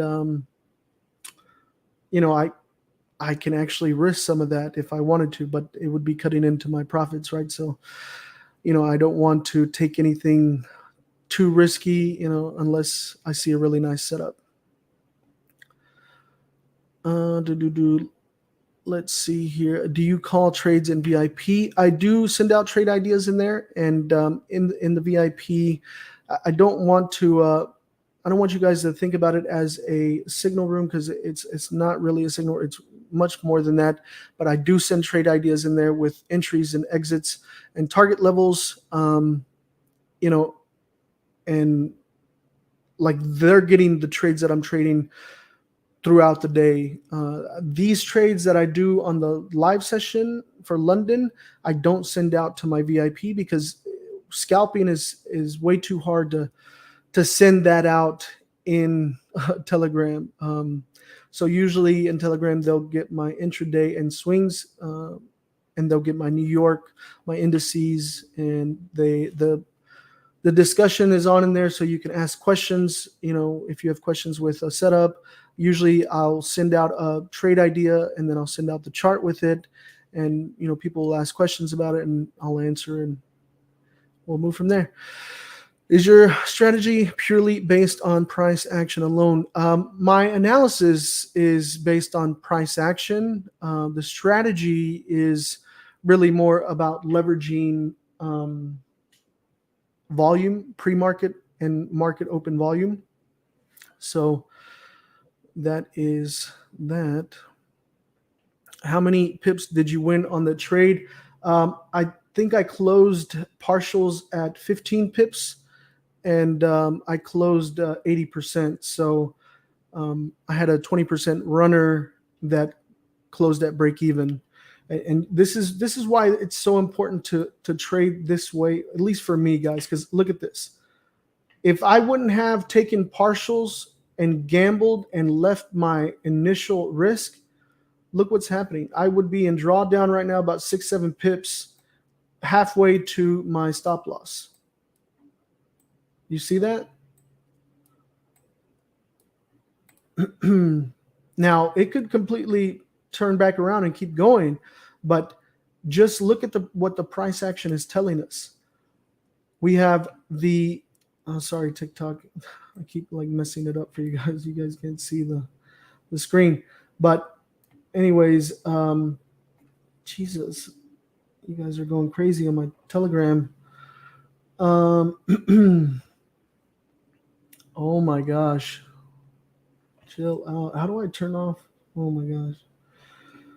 I wish I could. I'll figure it out later. Anyways, what was I talking about? So the reason, I take partials here and secure those profits and adjust my stops is because of this. And look at this price action. We have the initial reaction to the news, huge pop up, pull back down. This is a wick. So what does that tell us? It tells us this body right here, this is buyers in the market coming into the market. Buyers came all the way up here and sellers rejected them, pushing them back down. We have another one where buyers are in the market, came all the way up here and then pushed back down by sellers, right? Same thing over here. We have buyers came all the way up here and then pushed back down. So we're having multiple candles here where sellers are saying no. They are telling us we don't want you guys to be in control. We want this to move down further, right?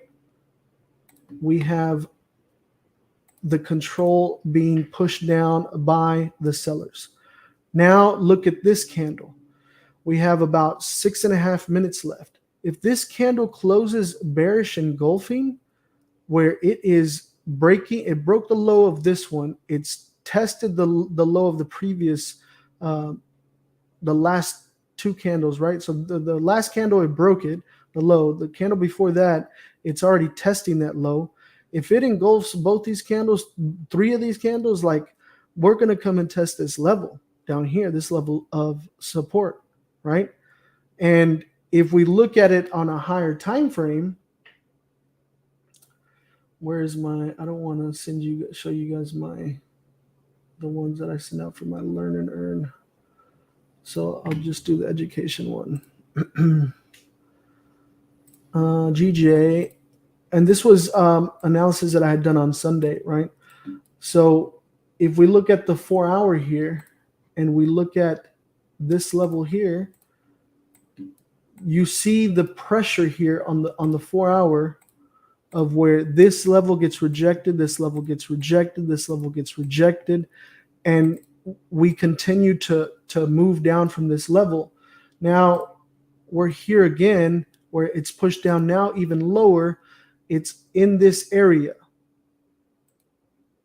For me, it makes more sense to see this as being kept out in this area,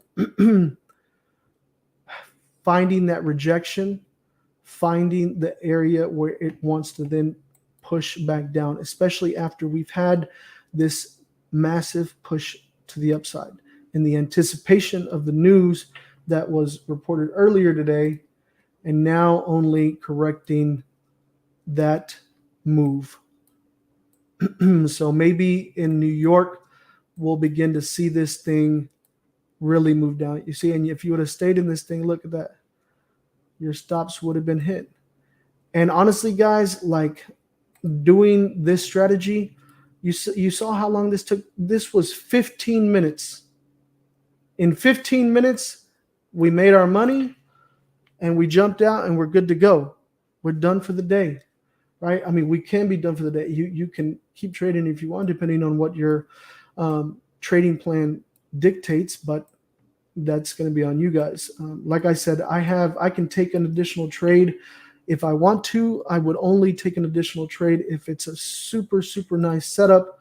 And then I would look at it like that. Look at this thing. This was the bearish engulfing one that I was talking about. You would have made money there too. The only reason I didn't take that was because, remember, I said it's in this range and then we have no candle to the downside. But this still is within this range, so hasn't executed just yet. We do have about 2 hours left on the stream here, so I'll continue to monitor price here and see how things are playing out and see if there's an additional setup. I will definitely call it out and let you guys know if I jump into a trade. But let's continue with some questions here. Let's see here. Max Out J says, can you explain the grounds for the last trade? Sorry, late to stream. It was just strictly based on psychological level 750. No, guys. So it's based on price action for this GJ. If you look at, so I do top-down analysis. What you missed was the top-down analysis, monthly, weekly, daily. I mark up this purple zone that you see here.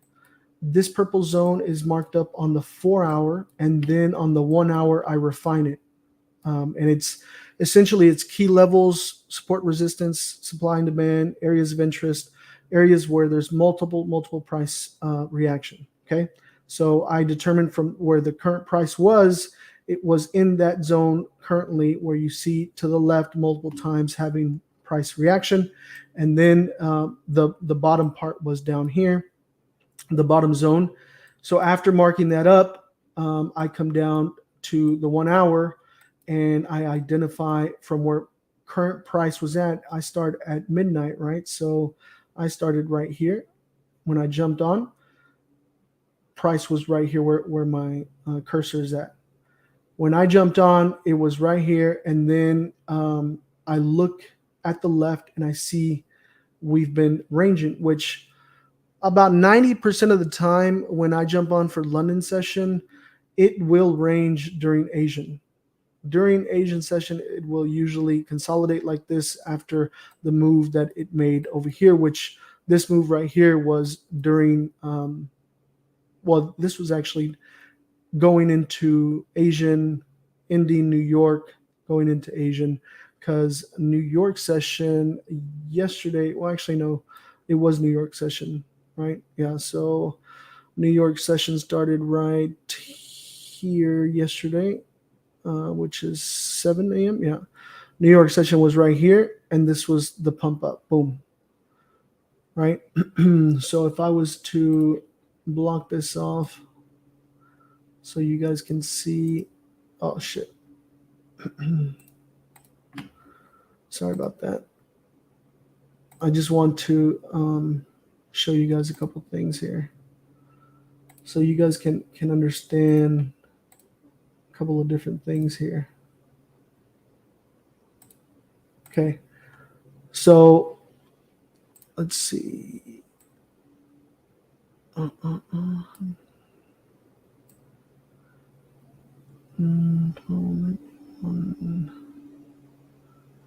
2, 3,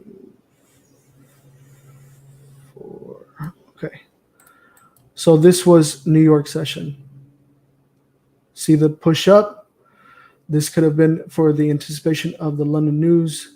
New York closed right here. There's the push up, pull back. Then we have this ranging here for the Asian session. And now we're starting the London session, right? Which is at 2 a.m. right now. It is 8 a.m. Literally the open of London is happening right now. The trade that we traded was pre-market, pre-London open, right? Our opportunity came in pre-London. So now we'll have right here till, what is it, like 11 a.m.? Well, that's 10 a.m. Central. So this will be the London session, whatever transpires here, right? So we have New York, Asian pre-market where we got our win, and here is the Asian, this is the London session. And then after London session, we'll have New York and then so forth and so forth. But anyways, I just wanted to show you block off so you can see the movement, because when you just look at the entire price, it's hard to understand. Like, you want to be methodical with this and break this down to this level. Like, know that this area here was a result of the New York session. What did it do? It completely pushed up, right? Then we had the Asian in between, and here's London, right? The start of London, and London goes to 11 a.m. But our New York session, it overlaps, right? So our New York session will be right here. Oh shit! Why does it do that? Our New York session will be right here till what was it? 16. Yeah.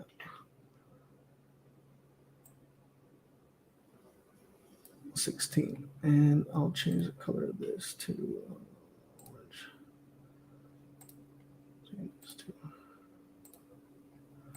Right. So here is London and overlap with New York, and you'll see volatility happen here too, right? For me, the best sessions that I like to trade is London and New York. Usually outside of that, I'm just waiting for swings to set up to get to a a point where, oh man, that person just showed up over here in trading nut. I don't know how do you block user. Okay. Anyways, I hope that made sense, Max Out Jay. And when I enter these levels for the breakout range, it's based on price action, where I started analyzing the chart and seeing that this was the top and this was the bottom, and from that bottom we have nice price action to the downside, and from this top we had some nice, looking to the left, right, we have some nice price action to the upside. That was what helped me make my determination of where to put the prices of the breaking out. And yeah, hopefully that answers that. Congrats on the trade. Thank you so much. I appreciate it. Do you use 220 SMA? I do not use any indicators, guys. Straight price action. I am the indicator.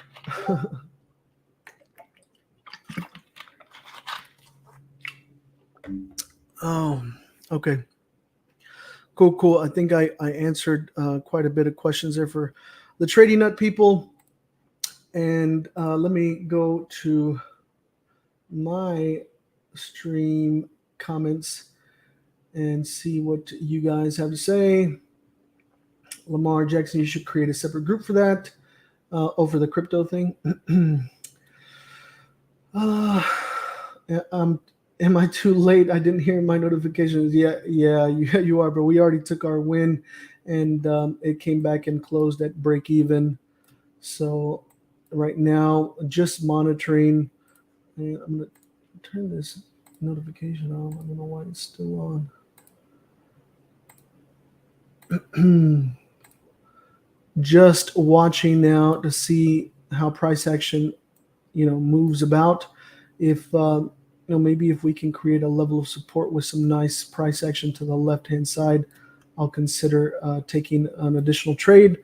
Or if gold sets up and breaks out of the areas that I'm focused on, we might have set up in there as well. Otherwise, just answering questions at this time. We have about 2 hours left on the stream, so I will be here to answer any questions, and be patient looking at the charts if there's an additional setup.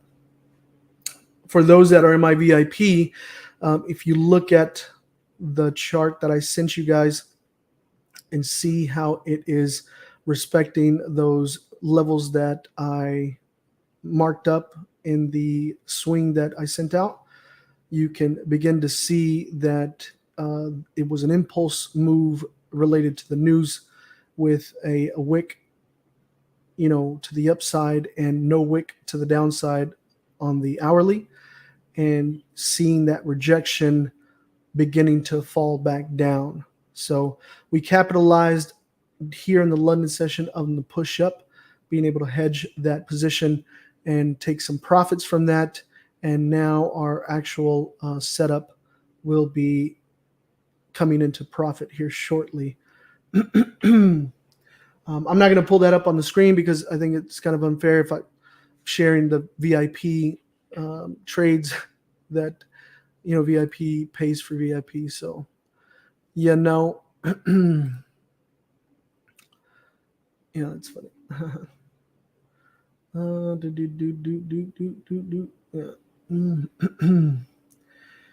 Anyways, let's go to the chat here, answer some questions. I will buy your boot camp right now if you tell me what it is. What the boot camp is? The boot camp is going over advanced techniques, hedging techniques, scaling techniques, and techniques to pass challenge accounts, and the advanced psychology, like trading psychology, and the main thing is it's going to be like a crash course of creating the foundation that you need to then build or add these building blocks to your repertoire, right? Because there's so many different things you can do. Like when I come on these live streams and I trade live, I'm just doing one way of trading, but understand there's so many different methods, so many different strategies, so many different things to take into account, right? I like to do just this because this is one of the most simplest, but yet one of the most effective trading strategies and methodologies to be able to be consistent and profitable. And before you jump into trying to be a swing trader, trying to use other indicators, try to trade different pairs, and have trade indices, trade commodities, trade currencies, you need to figure out master one.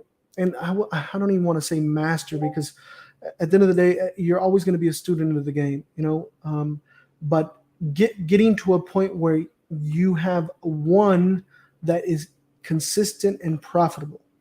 Because trust me, when you're consistent and profitable with one, and you're making money consistently and being able to pay yourself consistently with that, then you can explore other pairs, see how it moves, see what it reacts to, see what it respects, see what it doesn't do, all of those good things.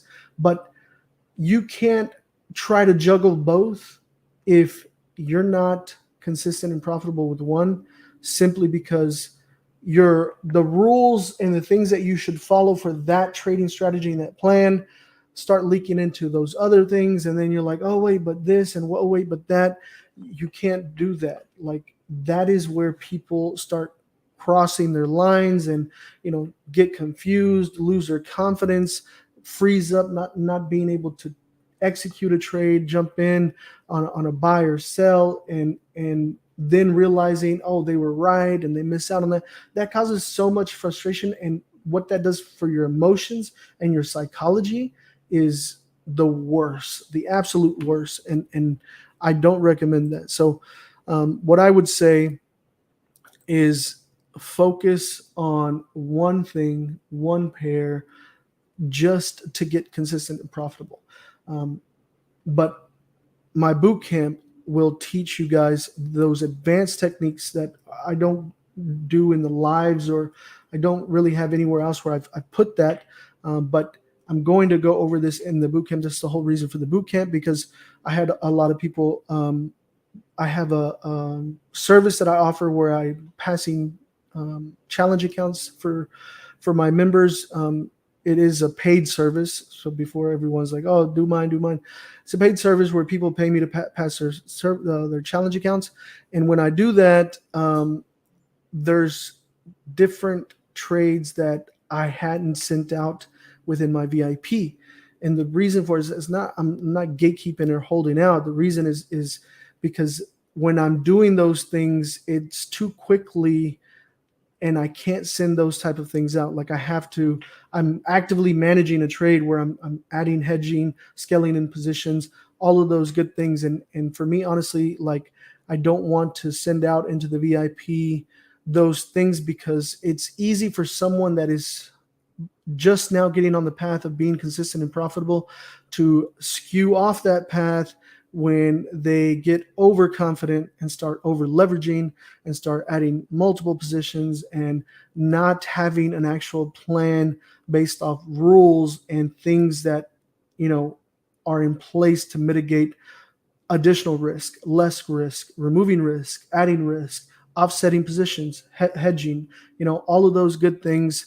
You have to learn how to do that for yourself. And there's no way I could send that out in a message in Telegram. So that's the whole reason for the boot camp. So the boot camp will be a 2-day, Saturday and Sunday, this Saturday and Sunday, live on a Zoom.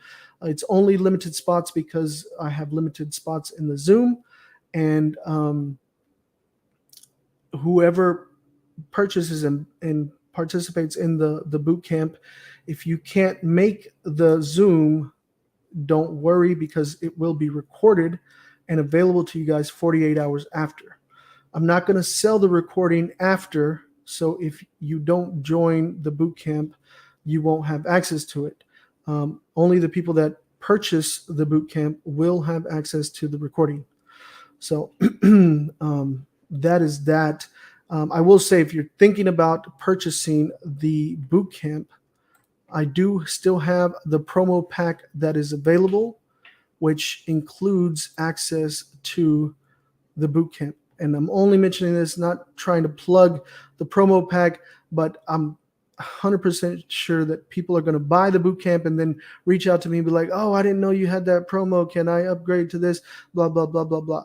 So the promo includes my phase 1 and phase 2 of the course, a trading course, 1 hour one-on-one with me, lifetime VIP access, and of course the 2-day boot camp. And there's only a few spots left on that. That is for $475. So, I mean, it's $475 alone is not even the course. 1 hour with me for one-on-ones, I charge $1,500. So, and I only did that because, shout out to Trading Nut, because of the interview we did, and a lot of people didn't know me, came over from Trading Nut, and I just wanted to show my appreciation and get people involved in how I do things. So I sent that promo out, and if you're looking for the link to that promo, it is in this link here on the screen. You can click on that. It should be the first link in that, which says LB package promo. And yeah, hopefully that answers that. So just watching price right here, still being patient, we already took our trade, took our profits, broke even with the runner. So just kind of watching price do its thing, because we are officially in the London session. Our trade, you see how our trade came literally in pre-market. And a lot of people, it's crazy because a lot of people downplay or write off pre-market movement.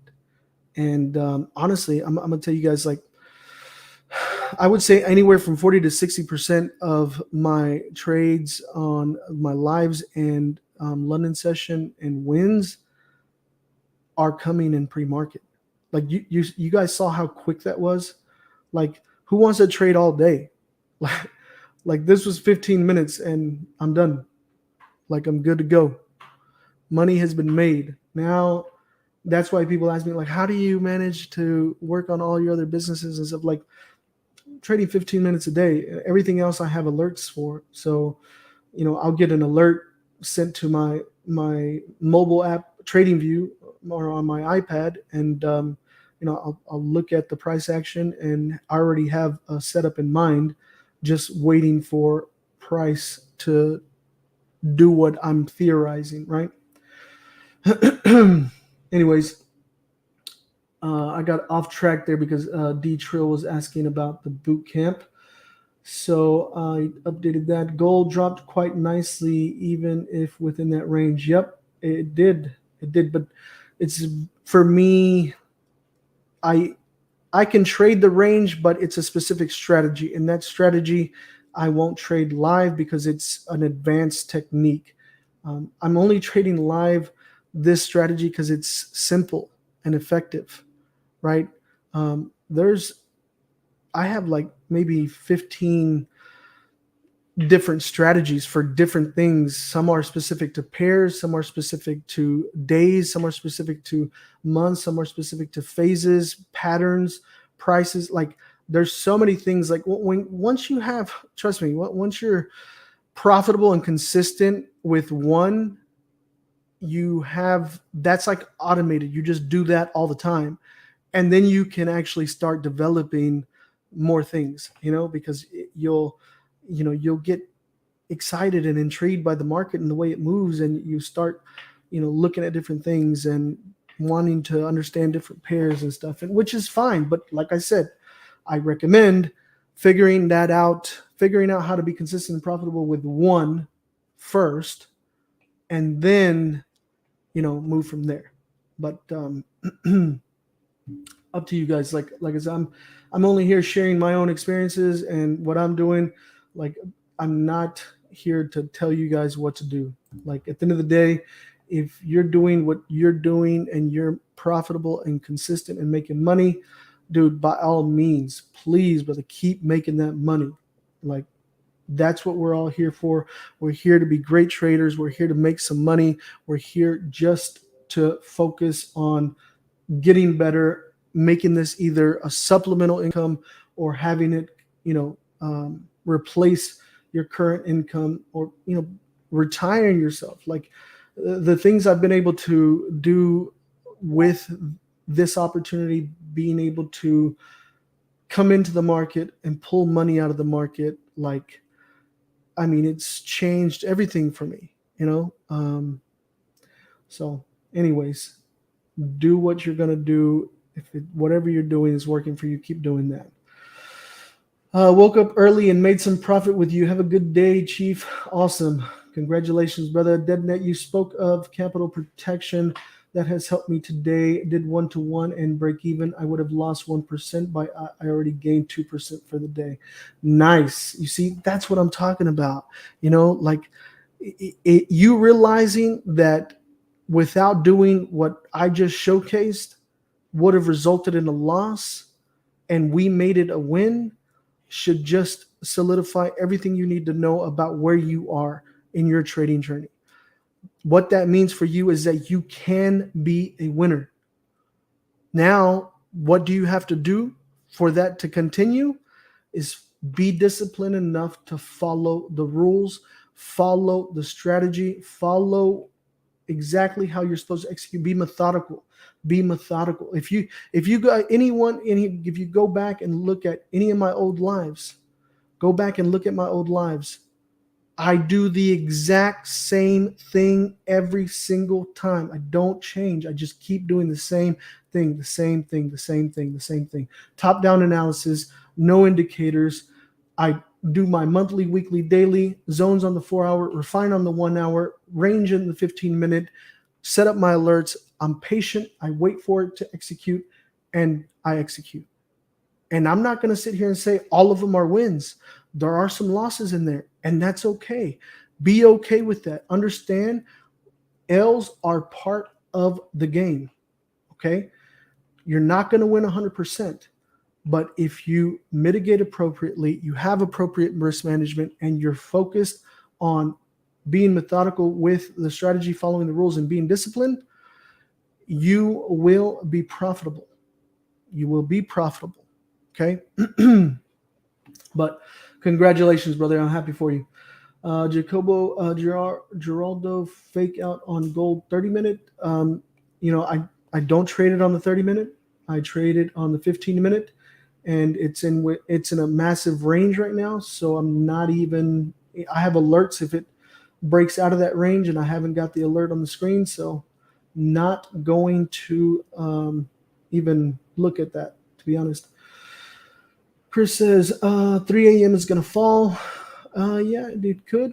I don't know what time zone you're in, but it's 2:21 a.m. Central Standard Time. And, it's still pushing up just a bit there. And I'm not concerned with our swing trade for VIP. Still within parameters. Price action is fine. It's expected. I'm just going to keep watching, keep monitoring price, see what happens. John Karanja, please give advice on Euro USD. Oh shit, on Euro USD. I'll look at some additional charts here in a second. Fake out on gold 1 hour. I don't trade on the 1 hour. Don't trade Euro USD right now. Wait for it to go above the opening price at 12 a.m. and look for sells. Yeah, I don't know. Just my opinion. Is a sell idea for GJ still valid? No, bro. We already made our profit and our runner broke even. Bankz, I caught 200 pips on GJ yesterday. Buy from Tokyo time. Nice. Congratulations, brother. What is buy stop limit and sell stop limit? So the buy stops, buy limits, and sell stops and sell limits, those are pending orders. So what we did today was market execution. What that means is that when I said I'm entering into the trade, I entered into the trade. If you are using pending orders, depending if you're looking for a buy, right, and the price is currently below the price you want to buy at, that is a buy limit, right? Like, so you would be entering at that price to continue buying.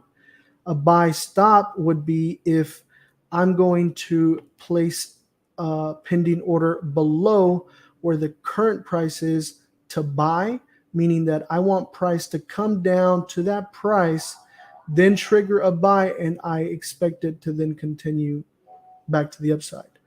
Now, for a sell, it's the same concept. They're pending, but you'll have, if the price is above and you're doing a sell above to price come up to that and then turn around, that's going to be a sell stop. If the sell is below and it's a pending order, you want price to come back down and have a sell stop to continue to the downside, right? So all that means the buy limit and buy stops, sell limits and sell stops are pending orders. Basically, you're going to enter in what price you want the trade to execute, to jump into, right? What is your win rate, Bankz? Well, I'll tell you, for this week, I am 2-0. I didn't trade live last week. I only traded in VIP, and in VIP we were at 2-1, 2 wins, 1 loss, and 2 break evens. Where the break evens, they didn't hit TP1. I only consider it a win if I hit TP1, because at TP1 I'm taking partials and adjusting stops to break even. If the trade doesn't hit TP1 and comes and down to break even, then it's a break even. And usually I will only move it to break even if it came close to TP1, I didn't take partials, and I need to protect my capital, or I don't like the way price action is moving, and I'll move my stops to break even. So it was 2 wins, 1 loss, and 2 break evens.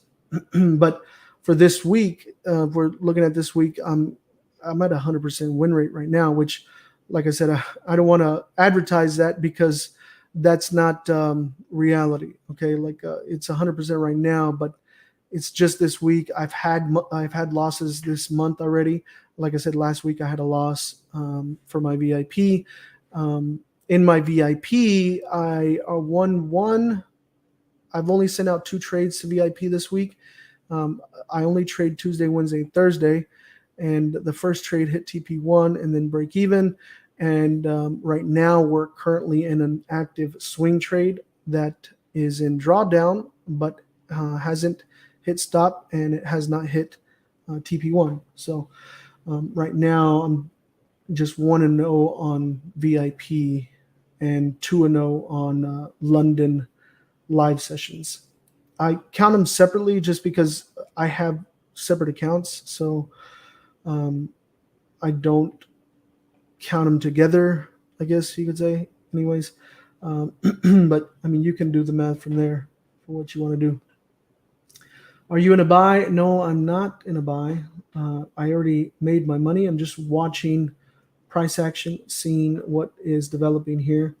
It looks like it is pushing up to the upside. If we break this right here, this high, we might just go all the way up to this next level, which would be interesting.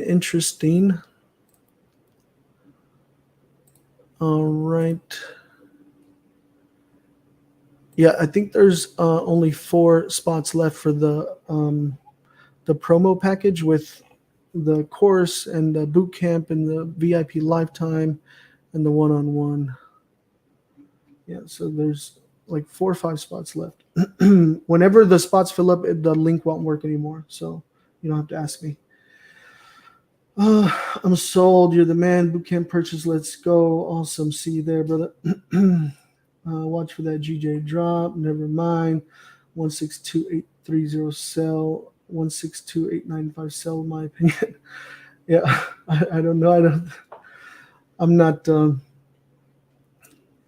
I don't focus on price point numbers.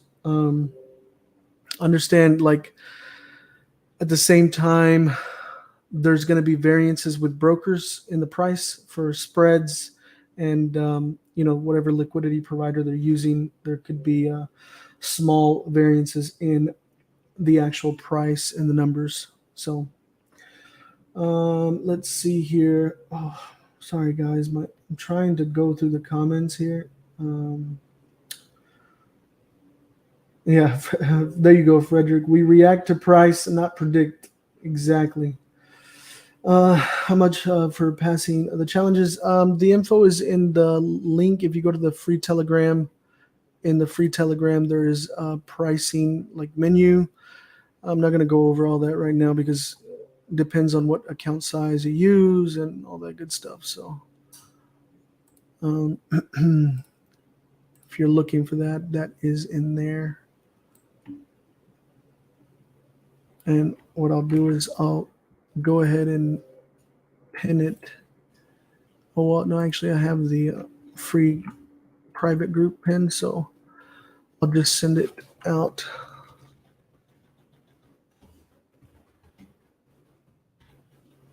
Send it out for you guys so you guys can see. If you're looking to sign up for that, it's in there. And let's see here.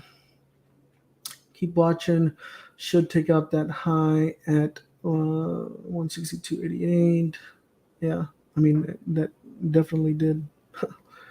Definitely did it. It's pushed up. But even this, like, I mean, right here, it's obviously pushing up. But you see, this was the last high. That's what I would be paying attention to for it breaking, and it's, although it's close, it hasn't broke it just yet. So could fall in a couple of minutes, but waiting for that level to be taken out before looking for a sell. 162.750. Yeah, it could be around that level. I would probably think about 163.150. Took UJ on 15-minute 30 pip profit now. Any reason why you took a GJ and not UJ? I don't usually trade UJ. In the London Lives, I focus on GJ and gold. So, I don't really trade that. So,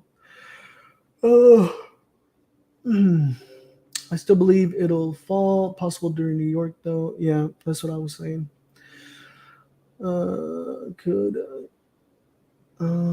Yeah, pretty much just been learning from ICT this past year. Yeah, I don't know what SMC Trader or ICT is. Sorry. I'm a little old school and keep it simple and try not to overcomplicate things. Things via SMC Trader and EMA, etc. But now I only trade breakouts. Last week took 15 gold wins. Nice. Congratulations, brother. I just purchased your promo pack. Really looking forward to the boot camp on the weekend. Yes, sir. Welcome, welcome, welcome to the fam, brother. Welcome, welcome to the Bankz fam. I can say 1,000% better just focusing on breakouts at market opens. It's just easier, man, right? Like it's simple and it's quick, and you're not like, I remember when I started trading and I would spend like all day looking at the chart. I would go get breakfast and I had it on my phone looking at the chart. I would go and sorry, TikTok can't see. I keep forgetting about you guys, but I know you guys are still in here. I would go, out to run an errand and I have my phone in my hand looking at the chart. I would go take a shit and have the phone in my hand. Like I couldn't, like it was exhausting. And like, I don't recommend doing that. Like if you're doing that right now, like that is not the right way to approach this. I know a lot of people talk about, I spent 1,000 hours on the charts and that's what's made me good. And although that there's truth in that, that doesn't mean those 1,000 hours were consecutive. You know what I'm saying? It shouldn't be consecutive. You should block out a time where you say you trade. And part of my course is where I talk about like developing your trading plan.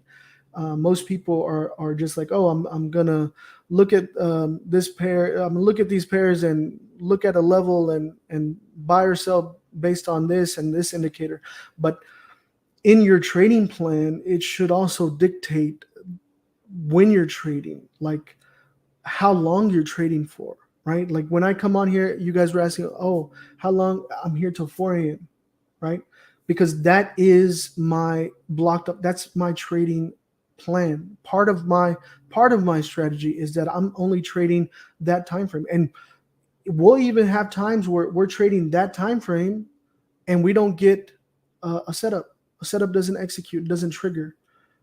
If it's 4 a.m. and we didn't get a setup trigger, it's a no trade day. But for me, no trade days, I still consider a win, because you understand the amount of discipline that you have to develop to be able to say, you know what, I'm not going to trade if it doesn't meet my rules, my setups, what I'm anticipating, right?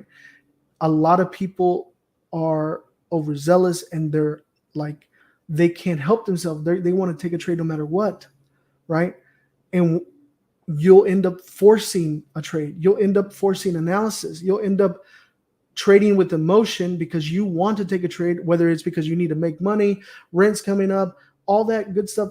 That's another thing that I talk about and that I'm going to be teaching within my boot camp is the psychology portion of that. If you're approaching the market and the charts in your trading time and you're acting from a position of desperation, which a lot of people do, and this is why only 10% of traders are actually profitable, maybe even less than that.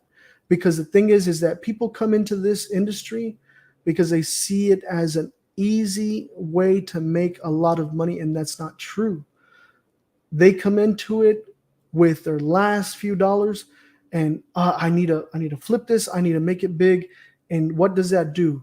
Your emotions are acting out of desperation. You need this. Like you need that money. You can't lose. And you have to, and most of the time you guys want to trade with $100 and become a millionaire yesterday. And 90% of the time you will blow that, you will lose. Because emotionally, if you're coming from a place of desperation because you need it, your analysis is going to be off. You're going to see something that's not actually there. You're going to have FOMO. You're going to jump into trades too early. You're not going to wait for your rules to execute. That will cause losses. You're going to chase trades when volume pumps up. And like we saw with this candle in the news, just imagine if I didn't have the discipline to hold myself out, seeing this move up, knowing I have a breakout here with levels targeting here. If I would have jumped into this up here at the top, it would have pulled all the way back. And I could have probably been in drawdown or hit stop, right? But I was patient. It wasn't that candle. It was the next one, right? So I think that, when you're focused on being disciplined, following your rules, following your trading plan, following what hours you're supposed to be trading, sticking to your strategy, all that good stuff. All of those little things are what combined together, is what provides your success, what will start changing the game for you, right?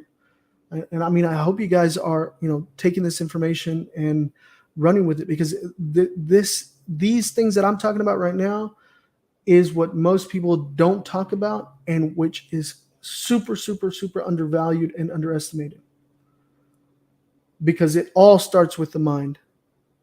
If you don't, like, I wake up to come and trade this session, and I come into this expecting to win. I don't come into this like, oh man, I hope I have a good day. I hope. No, I set my intention the moment I wake up that I'm a great trader, that I'm a winner, and I'm coming into the market to do exactly what I set out to do. Follow my strategy, follow my rules, be disciplined, and make money, right? So I think that, like I said, super undervalued, super underestimated psychology, and the way, your mind, the role it plays when it comes to trading. So hopefully you guys can take this stream and take those little bits of nuggets and improve your own trading, your own style, your own process, right? Let's see here. Let me continue here with some questions. Where were we? Oh, I already answered that. Dang, nice, man. Is it anything how you were used to trading? I don't know what you're talking about. I can say 1,000% better just focusing on breakouts. Yeah, I pulled 35% last month on my funded account. When I traded SMC, I blew them. Yeah, that's pretty interesting. I never tried trading breakouts. Yeah, so the strategy I use for the London live sessions is breakout. Now, I'll tell you this, guys. There's I'm sure there's other people that trade breakouts or trade. They're like, oh, I trade breakout strategy, whatever. But I trade it this way. Like, there can be multiple different variations of a breakout strategy, right? Some people don't wait for the candle to close. Some people focus on quarter point theory. Some people focus on the wicks. Some people focus on, other support and resistance on the 5 minute. Like, it could be many different things. Some people use indicators like SMAs or EMAs or just MAs to kind of help them, guide them, and find entries or whatnot. So there's many different ways people do that. So breakouts is not exclusive to me. It's just this way of doing breakout is what I've done and how I've done it on this live. Hopefully that makes sense.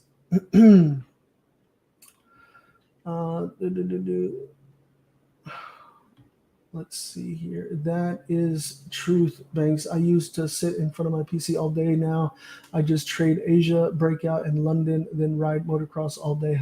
Yeah, nice. Awesome, brother. That is the whole reason behind getting into trading, right? Like, being able to have your time to do what you want to do, right?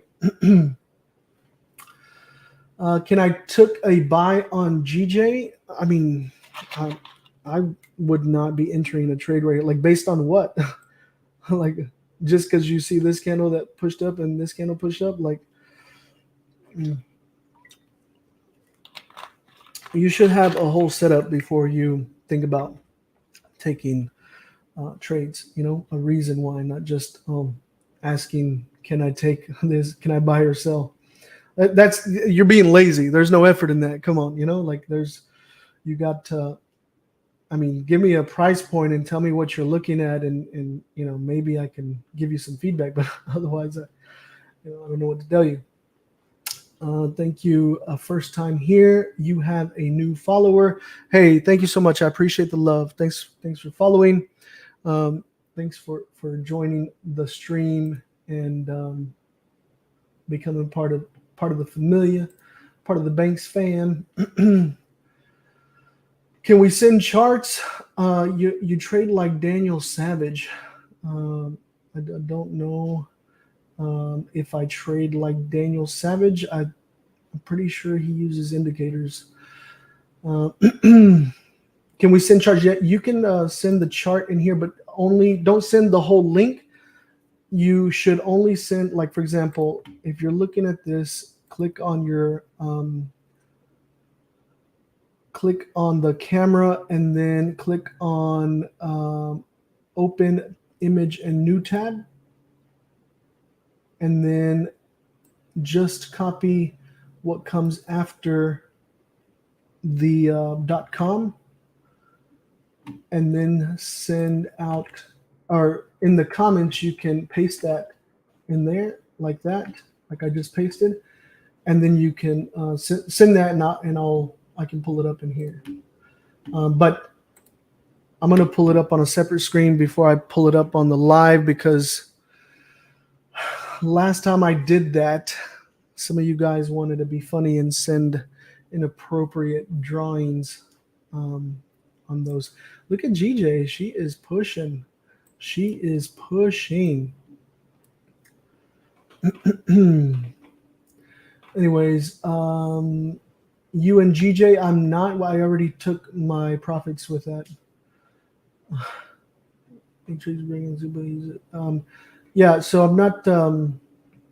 Look, I'm not here to judge any other traders, talk about any other traders or styles, or whether or not they're good or bad or whatever. Like, if you want to have that conversation, like you can go have that conversation with them. I'm not gonna discuss that in here, because I'm not here to criticize or evaluate other traders. I'm just here to trade, man. And if you guys want to check out my trading, you can check it out. And if you want to go with Savage, go with Savage. Like, it doesn't make a difference for me. But anyway, oh my gosh. This thing is just moving like crazy. Anyways, let me see some comments here with Trading Nut. I was on mine, so now let me look at Trading Nut and answer some questions. Nah, man, really appreciate what you're doing as an educator. I try to do what I can, and I'm happy to help, and I'm excited to be part of this community.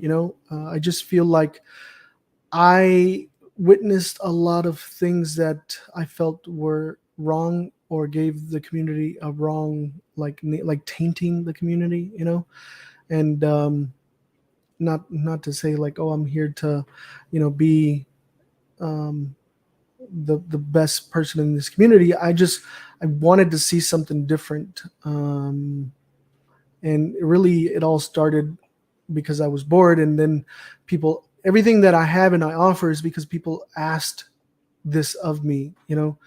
When I was just doing in the Telegram and the Discord, people wanted me to do live sessions, and in the live sessions, people were asking for more education and in a sense of a course, and I did that. And everything that I offer is because at some point you guys wanted that from me. So really shout out to you guys, because if it wasn't for you guys, I would just still be trading alone in my office, listening to music, bored out of my mind.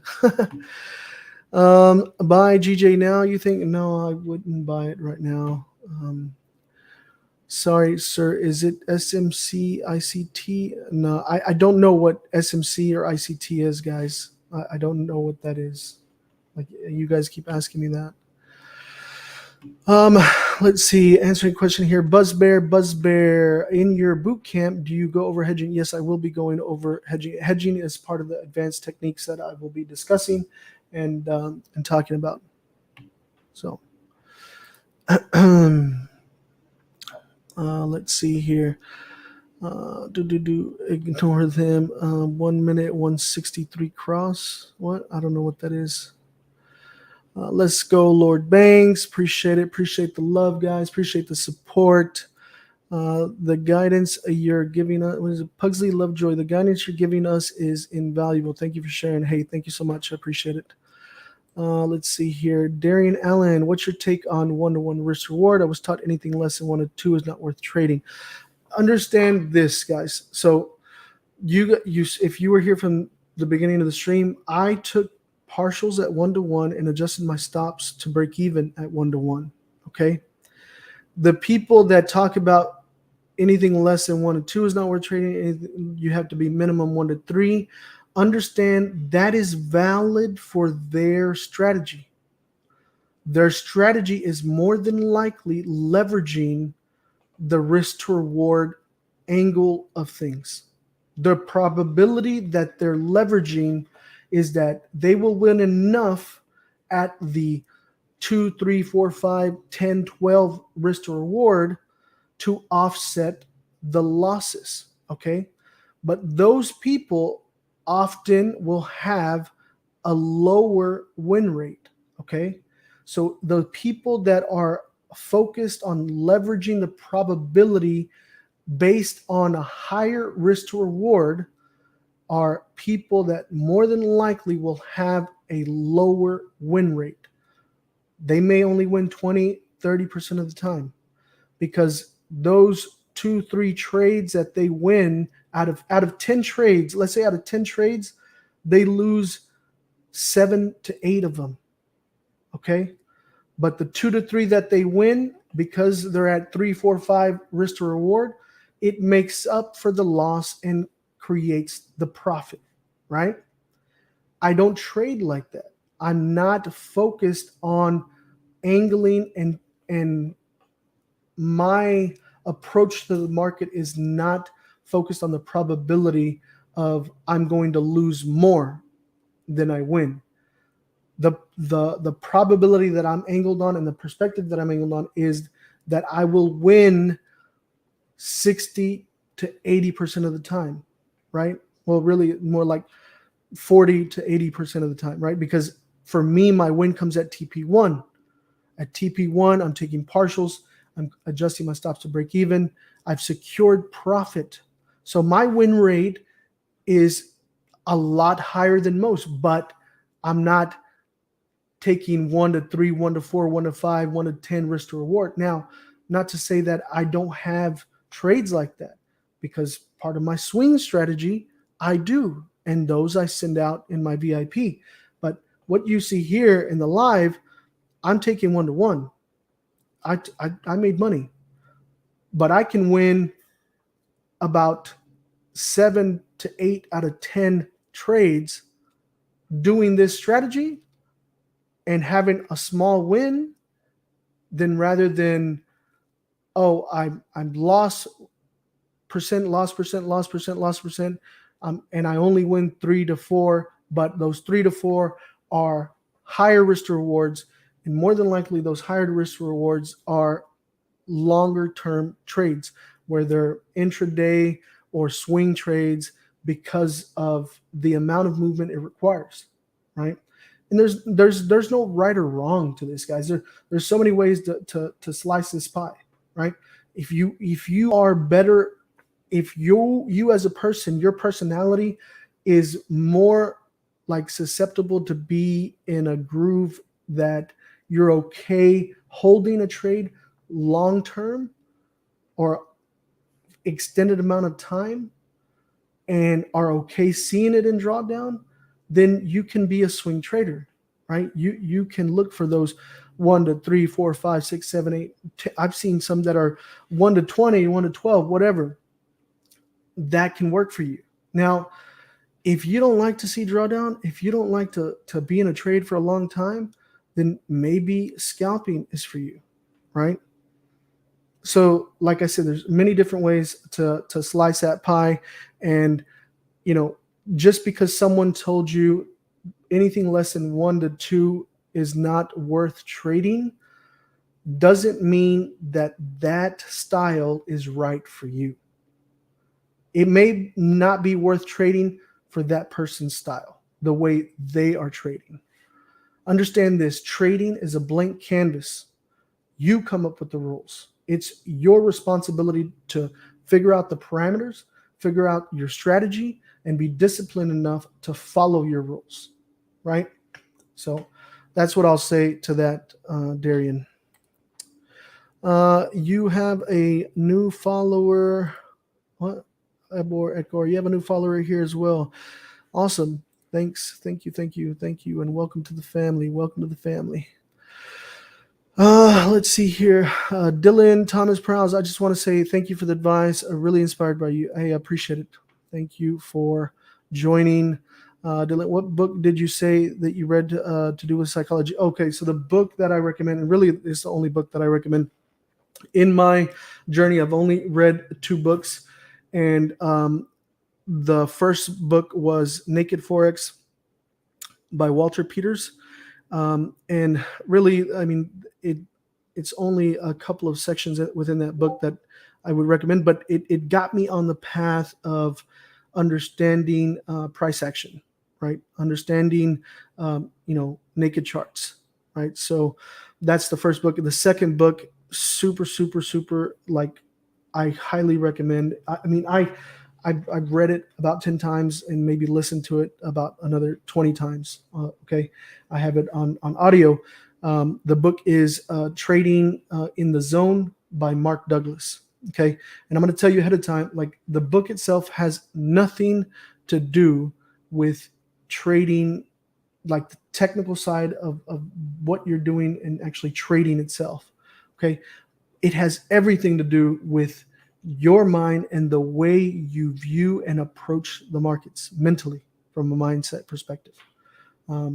Super good book for psychology. So if you've never thought about how psychology is incorporated into trading and you just focus on the technical side of things of where you see price and what it should be doing, and you're just stuck in that world, then read this book.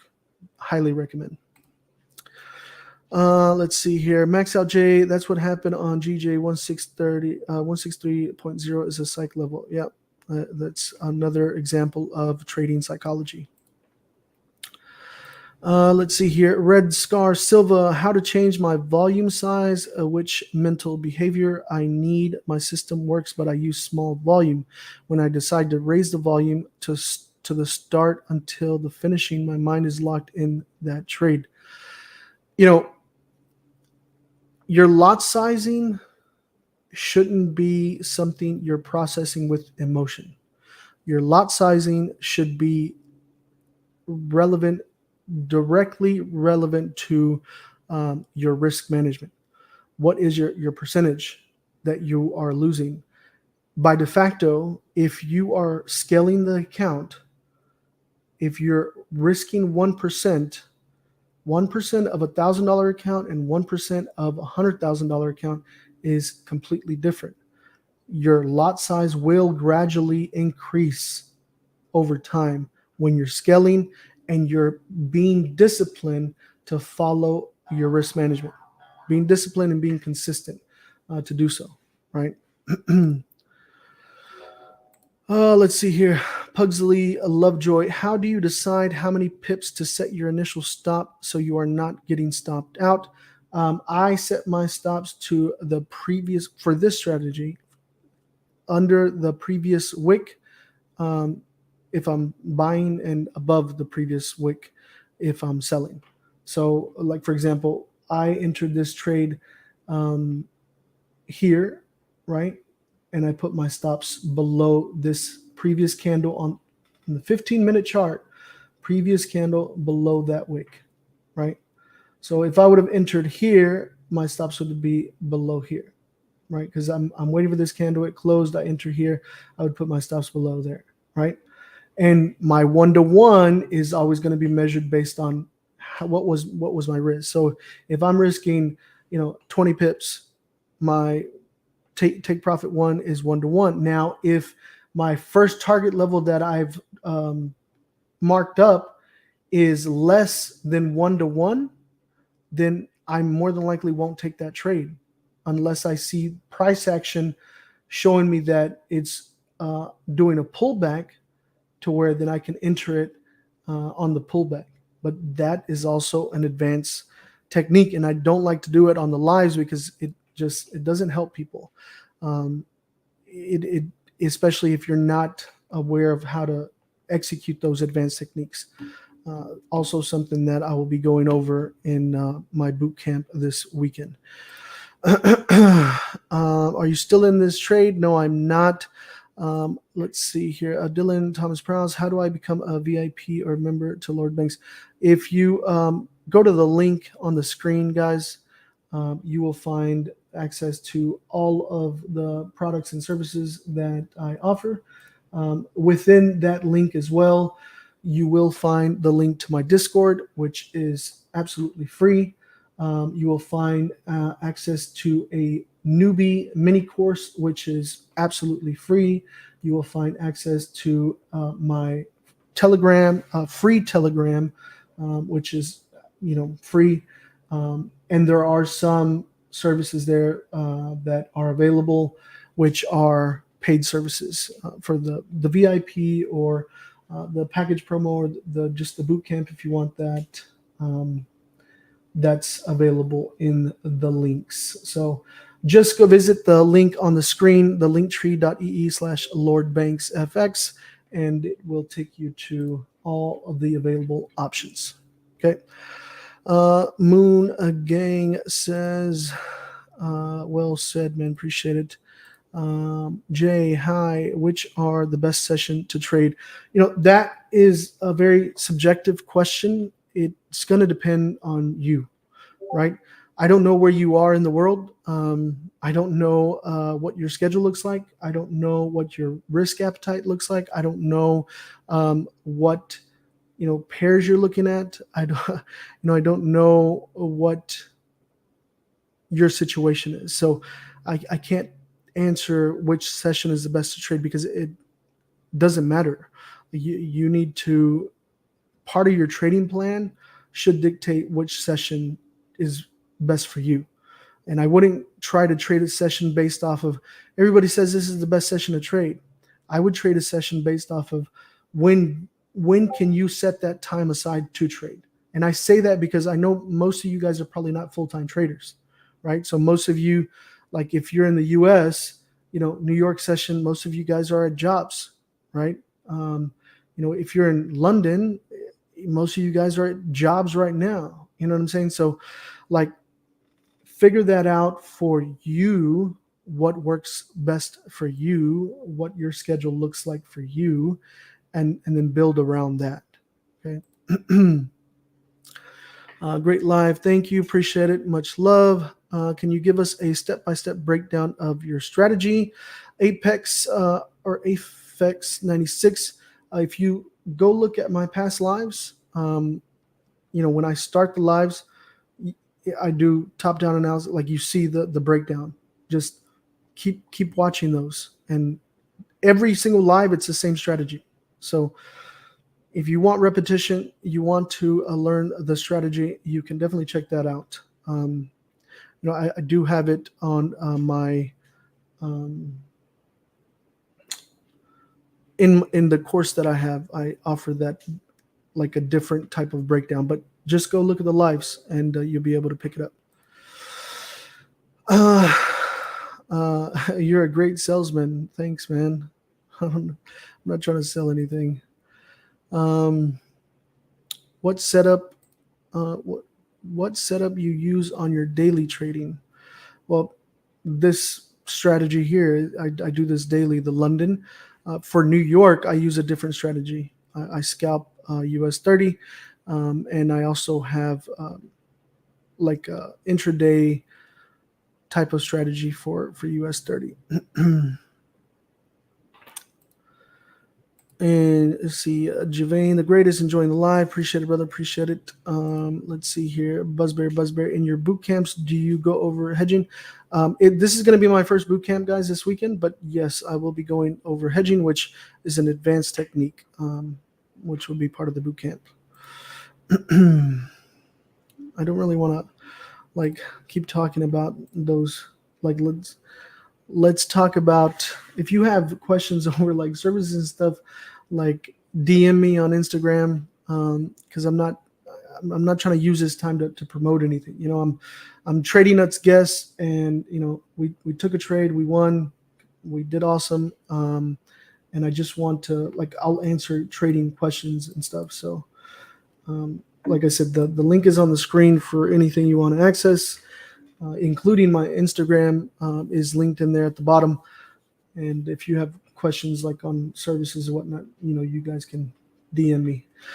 Anyways, I'm going to look at now. We have about an hour or 58 minutes left on the live stream here. Let me look at gold real quick. Ooh, look at that. Look at that. Remember when I was telling you guys this bearish engulfing? If you would have taken that sell, put your stops above the previous wick, right now you'd be about 63 pips in profit, about a 1 to 2 risk to reward right there. Pretty nice setup, pretty nice trade, but it was within this range, so I didn't want to do that. Anyways, we have still, this would still be valid if it pushes below here, breaking to the downside, and above this, breaking to the upside. So we can continue to monitor this and see what it does. I'll leave it right here because GJ, we kind of already took the move on that, and I'm not I'm not gonna the volume in there. I needed to come and start establishing some levels of support so I can make it kind of determination, and this setup is still valid, so I'm waiting on that. But let's go ahead and jump into my chat here. Lord Beasy, just came across your page. You trade a lot like I do, and I'm glad I found you because you have shown me that I'm on the right path and a new life is approaching. Thank you, brother. You're most welcome. Most welcome. Okay, so somebody sent a chart here. Angel. Let's see what that chart looks like. But before I do that, I'm going to make sure I look at it first separately. Okay.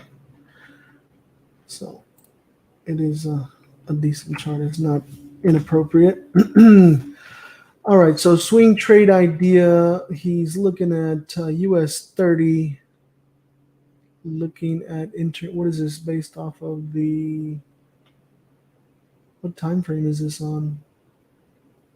Oh, daily. Damn, you're on the daily. Okay, you have pattern here, low. I don't know what you're looking at here. Change of market structure, it seems like. Here was the last lower high. It's broken that.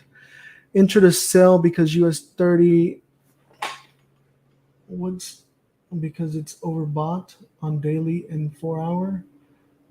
Overbought based on what? I don't know what you mean by it's overbought. On daily and 4 hour, I mean, here's the daily. Just because this has been moving up, I want to explain something real quick. The reason I'm saying that and I'm asking that is because of this. The market does not have to do anything we think it should do. The market does not care if it's overbought or oversold. The market has way more liquidity than your account balance and has no problem continuing to be overbought and oversold and hitting your stops. I do not trade anything based on, oh, it's overbought or oversold, and it has to. The market does not have to do shit, okay? And the market has enough liquidity to take your money, my money, your mama's money, everybody's money. So don't get sucked into, oh, it's been pushing up forever, it's got to come down. It's been melting forever, it's got to go up. The market ain't got to do nothing, okay? So I would not use that as part of a confirmation. Just personal experience, personal preference. If this works for you and you're winning, keep it going. Also, it rejected the 78.60. Yeah, I don't do fibs. So to me, those two confirmations that you're giving as reasons, I would write them off. I wouldn't even know. I entered off the 1 hour bearish divergence off of what? You're divergent on some kind of indicator. I don't use indicators either. So, and price came up to rest a heavy support.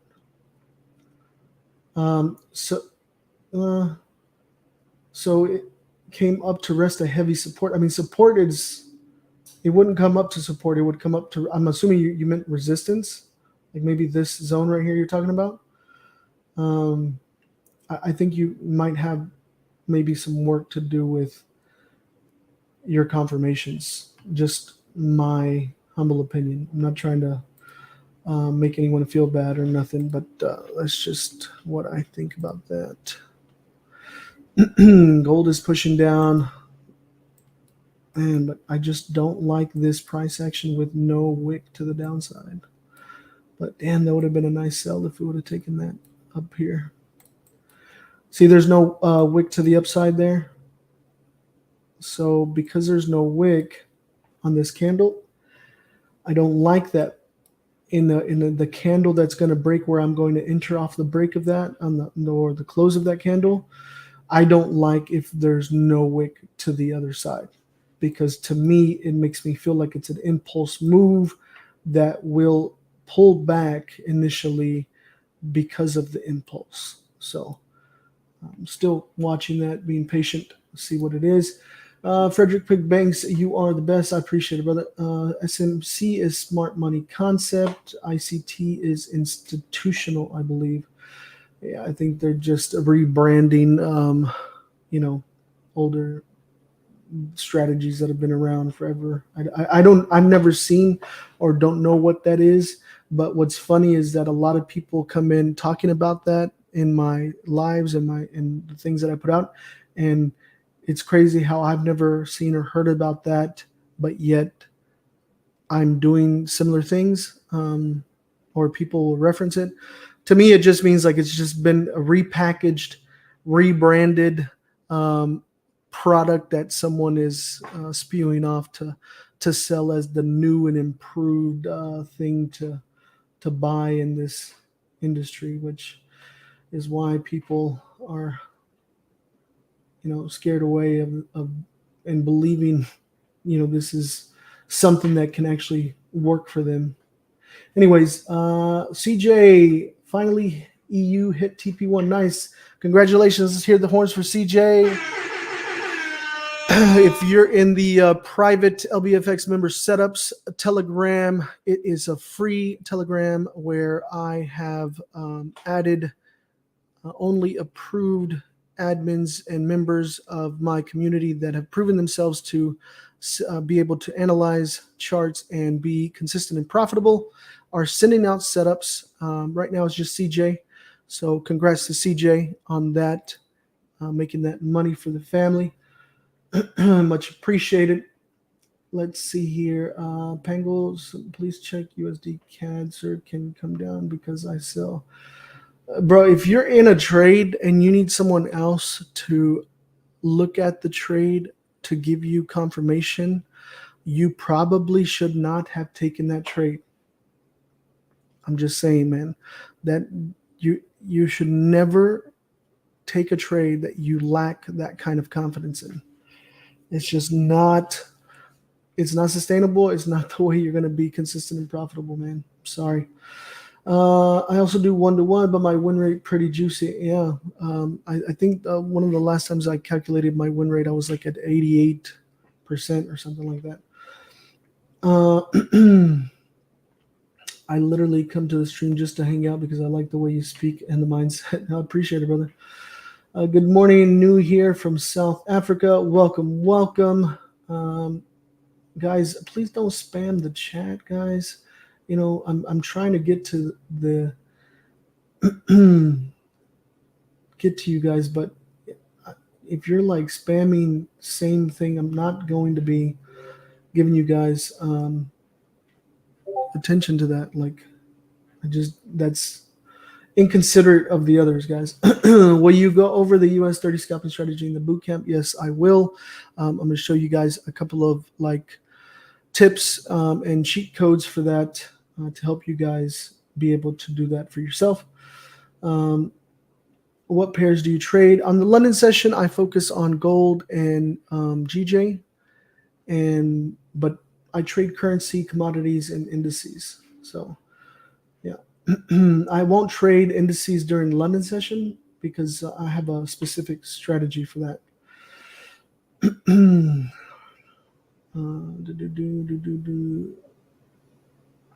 Yeah, man, personally, I don't believe in that either.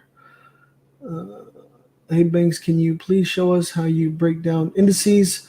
I won't do that during this session just because it's a completely different strategy, guys. And I don't want to.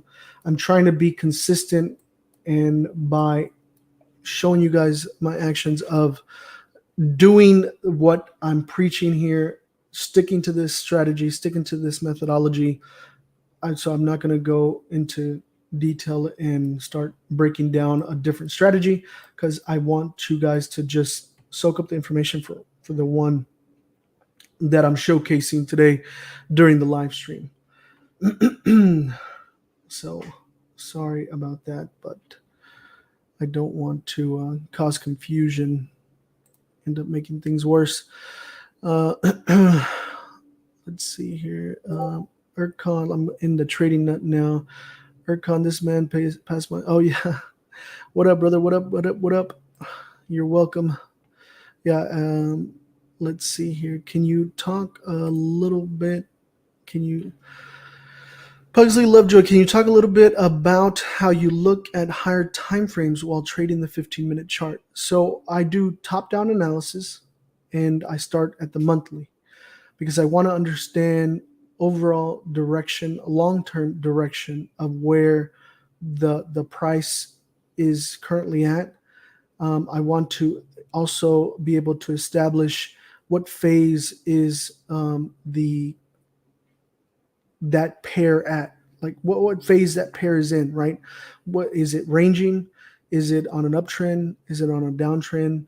You know, I want to identify these things because when I can see it on a higher time frame, then whenever I'm making decisions on a smaller time frame, it helps me whether or not I would decide to get in with a candle that price action isn't to my liking.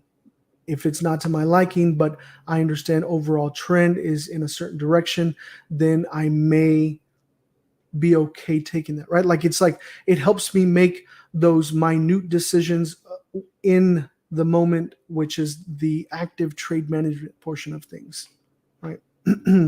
Hopefully that makes sense. Kind of Laura, sounds like you're talking from experience.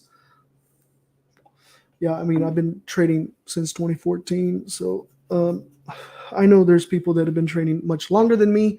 I know there's people that have been trading a lot less time than me and may, make way more or be even better than me. I'm not claiming any of that. I'm only sharing what I know, what I do, and in the hopes of maybe it helps some of you guys. Yeah, there's no such thing as overbought, oversold. Yeah. I know that because it's one of my rules, and I only have it as a rule because I took my fair share of L's, thinking that way, right? Oh, it has to, right? Yo, the market will disrespect you like more times than you can afford. Okay. The market ain't got to do anything. Market ain't has to do nothing.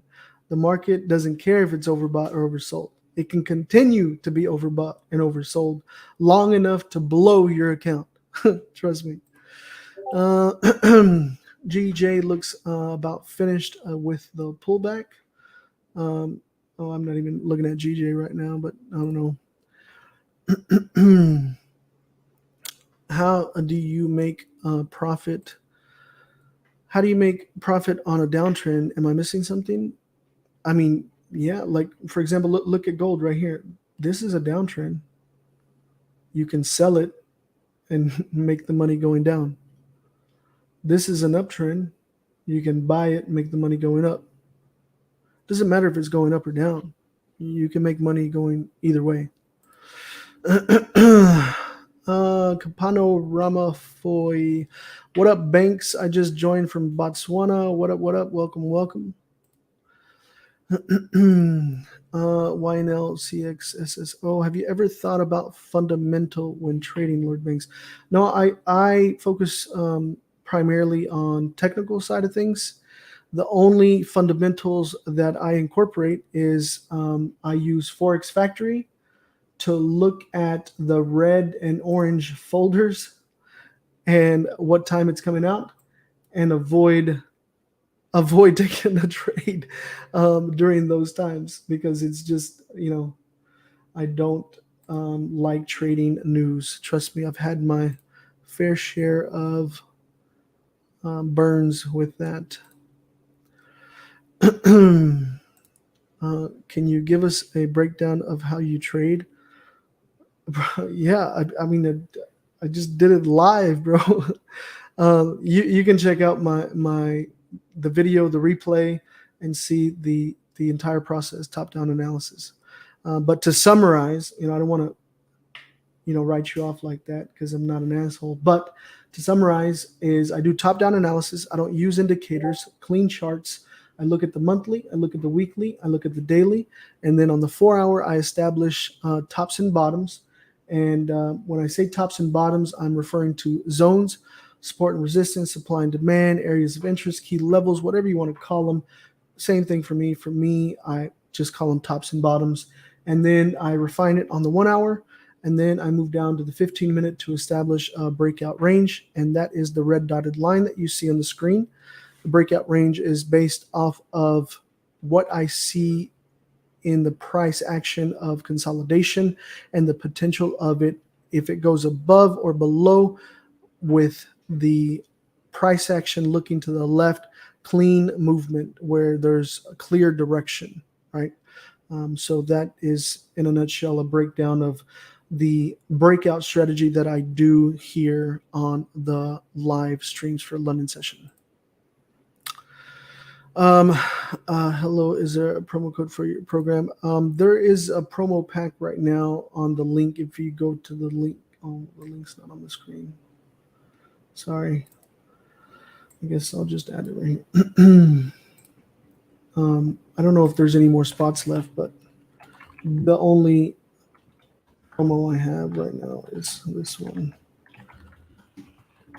And I don't want to continue talking about paid services. You guys can go to the link and figure that out. Okay.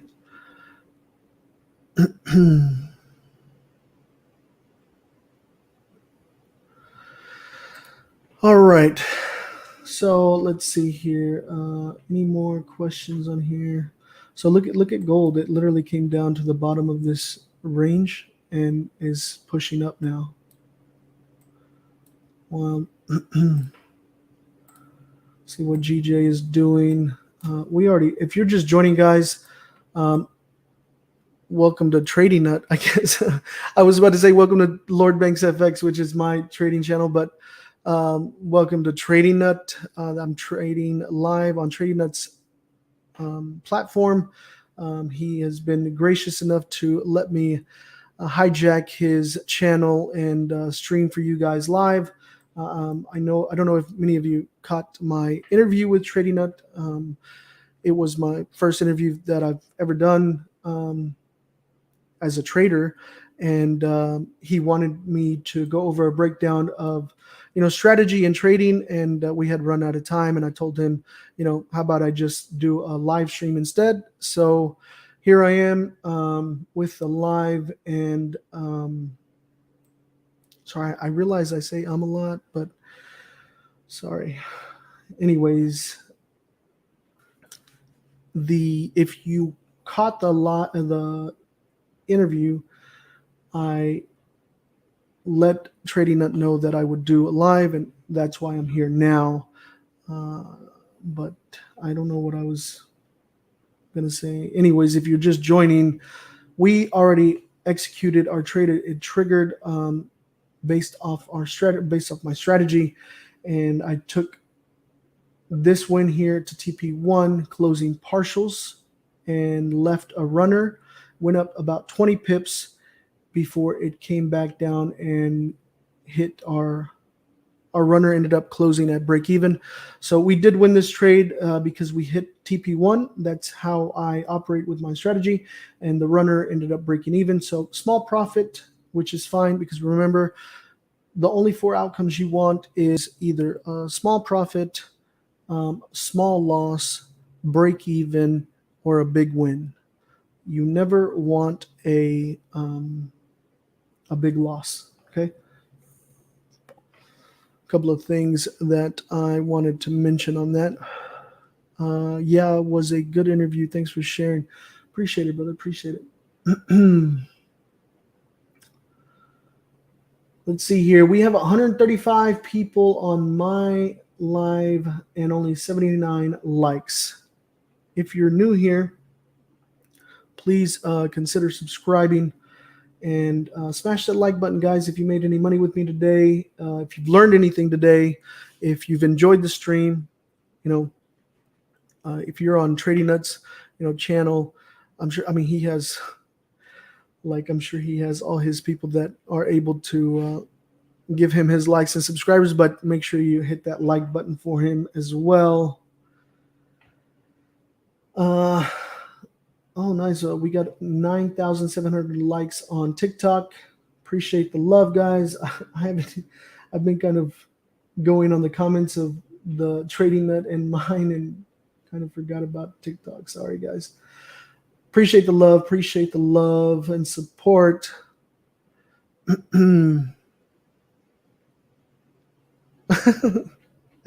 Let's see here. Catalora, well said.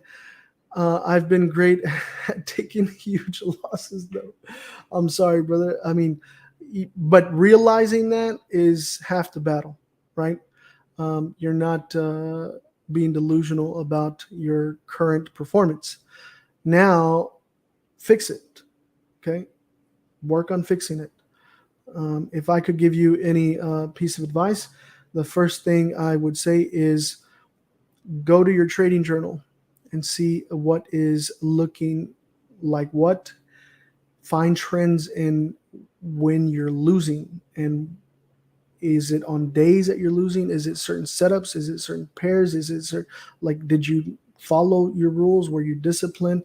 You need to look at that. Like I tell you guys, well, not you guys, because this is new for Trading Nut, but in my community, I talk about the active trading is, for me, it's like an experiment, right? If anyone here knows about scientific experiments, understand that there is the variables and there is the constant, right?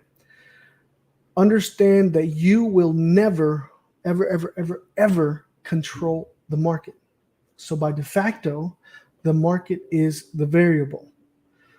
So where does that leave you? You have to be the constant, right?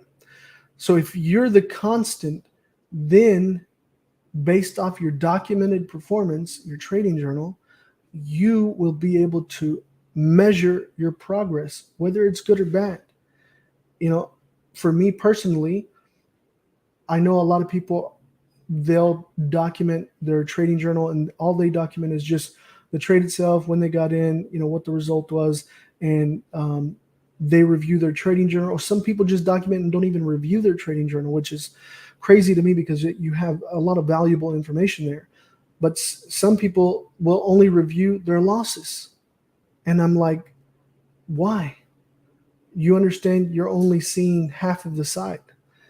I review my losses and my wins because I want to look at the wins and see, could I have had a better entry? Could have I had a less drawdown? Could have I held on longer? A lot of things that could be different. I like to look at and see where I can make those small, minute improvements, because think of trading as, when you're hitting on all cylinders, it's multifaceted, right? So there's different little areas that when you put them together, then you can be consistent and profitable. But in that, you have your risk management, you have your trading plan, you have your trading journal, you have your mindset, you have your psychology, you have your strategy, you have all these little different things. But most people don't recognize that and they bounce around. They don't know what to look at, what to fix, or what to focus on. But be patient and just focus on one facet at a time, right? Nail down your risk management. Nail down your trading plan. Nail down your discipline. Nail down your trading psychology. And slowly but surely, all of those things come together for you to be a better trader. Hopefully that makes some sense and helps you out a little bit. Catalora. Yeah, true. Definitely enjoying your view of the market. Nuggets, appreciate it. Appreciate it, brother.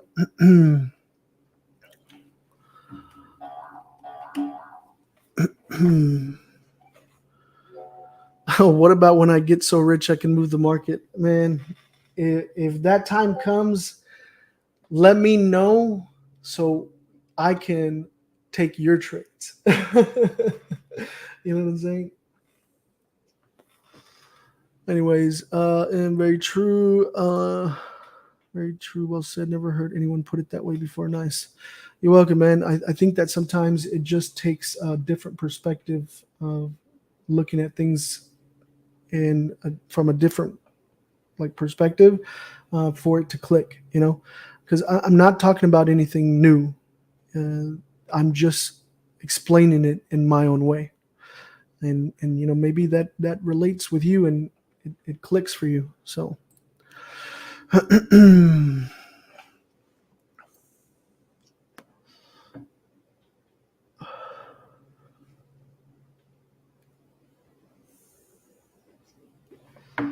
all right, let's see here.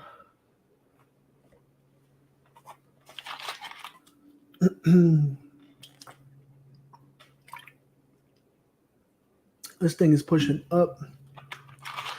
She's pushing up.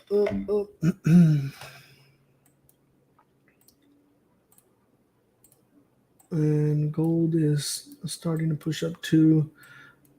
So we have a bullish engulfing candle here.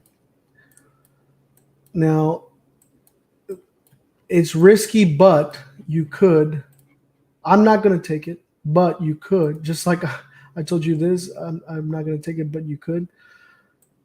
Put your stops below here, below this breakout range, and you could target this level up here if you wanted to. But this is risky. This is definitely risky. Just FYI. I'm not taking it because I'm going to take my win.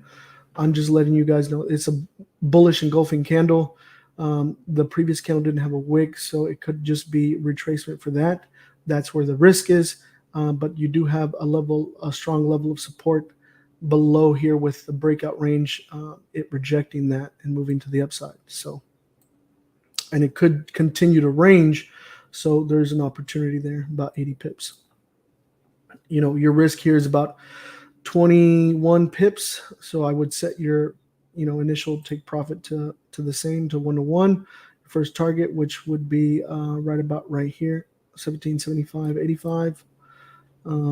And then once you hit that first level, adjust your stops to break even, take partials, and then, you could let the remaining run. Anyways, we have about 29 minutes left here on the stream, guys. I hope you guys have learned some information, gained some kind of value, and, enjoyed the stream, right? Shout out to Trading Nut for, giving me the opportunity to come on here and do a live stream with you guys. I don't get, this is my first ever collaboration and streaming on somebody else's account. Hey, look at that. It would have hit the first TP level if you took that. Who took that trade? Kevin the Trader, thanks. Learned a lot today. You're most welcome. Ryan, you still feeling good about the swing banks? Yeah, I'm okay with it, dude. Just got to be a little bit patient. Focus on the higher time frame. I know right in the lower time frame, it's pushing some volume up, but just be a little bit patient. We're still okay.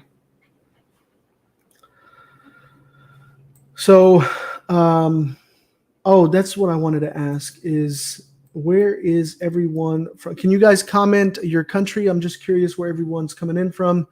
I wanted to see what parts of the country. Thanks, learned a lot from you. You're welcome. You're welcome. The bearish engulfing at the top of the range, was that not a good entry?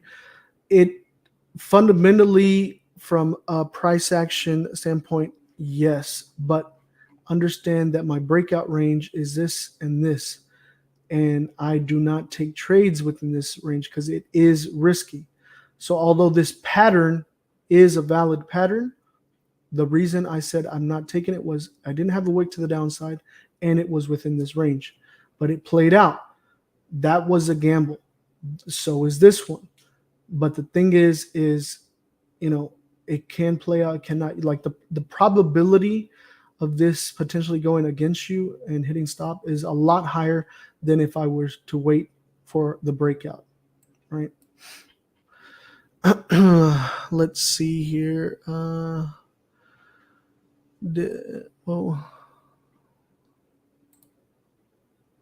No, I didn't take it. I just pointed it out, but I didn't take it. I had drawn the setup and I said, look at this bearish engulfing candle. It's a setup and it's risky. You can take it, but I wasn't taking it.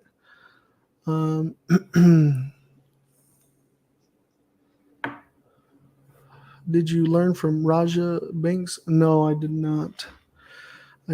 I learned from trading, just trading. I'm still short from that bearish on daily. New Zealand, Australia, UK, Australia, South Africa, San Diego, UK, France. Nice. I think that's the first time I've seen France. RO. Where is RO? I don't know where RO is. South Africa, in India, Botswana, Kenya, UK, Uganda, Nigeria, Mars. Somebody said Mars. Australia, Bulgaria, Kenya, UK. Very enjoyable stream. Thanks. Appreciate it, brother. Atlanta, Georgia. What's good? Yesterday I bought your promo and I'm grateful. Nice. Congrats. San Antonio. What's good? Texas in the house. I'm from Texas, guys. Born and raised in Texas, based out of Austin. And yeah, actually, I went to university in San Antonio. So, whoa, what was that? Something flashed. Nigeria, Romania, Kenya, Sudan. Do you trade US30? I do trade US30. I don't trade it during London live sessions. Romania, Ghana. Nice. I'm not in a trade, guys. I just sent this. I marked this up to show you guys that this was a potential trade because of the bullish engulfing. It already hit the first TP level, I believe. If you did the 1-to-1 with the risk that you're risking, about 20 pips. It's a risky trade because it's within this. It's within this range that I was waiting for a breakout. So it hadn't broken out, but it is respecting that level down here, and we're seeing price action show indication of bullish behavior. Norway, Sudan, Romania, awesome. Australia, that's awesome. Excuse me. What time do you go live? I go live at 12 a.m. Central Standard Time. 12 a.m. Central Standard Time. Let's see here.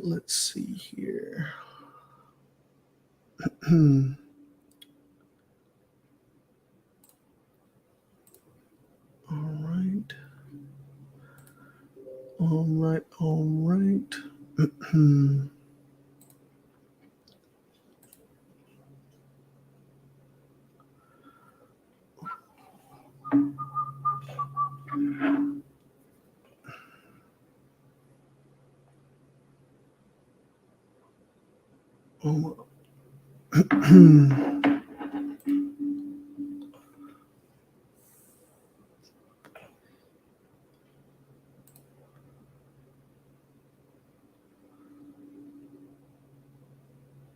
Okay.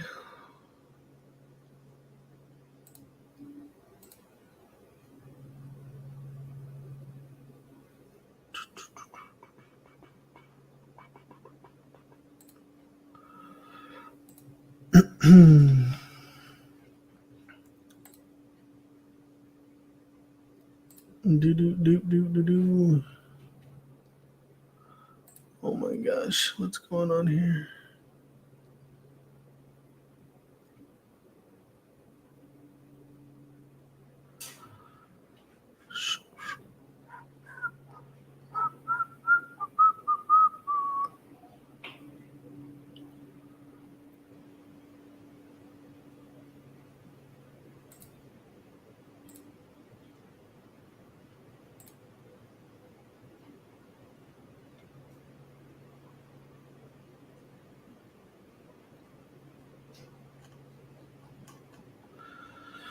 All right.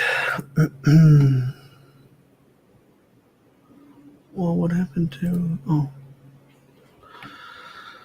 Fort Worth, Texas? Nice. I was actually born in Dallas. My YouTube channel is Lord Bankz FX. Lord Bankz FX. The Banks with the Z FX.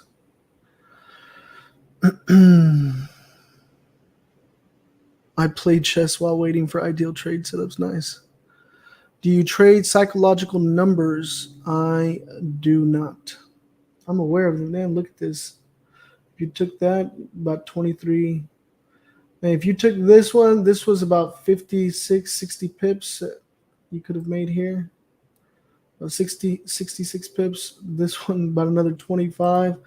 Like I said, I didn't take these trades, guys, but you're more than welcome to take those trades. I personally did not, just because of the level of risk, because of these are within the range, and I've already taken a win, so I'm going to protect that win, appreciate that win, be grateful for the win, and not be not risk more than I need to. But I labeled these and I set them up for you guys, so you guys, if you guys have risk available to take within your trading plan, you could have taken it. I did not. But this is up like now 30 pips. Man, you could have made 60 down, 30 up. That's like 90 there. We took 20. That's, what is that, 110? It's been 110 pips so far on the stream if you would have taken all of those.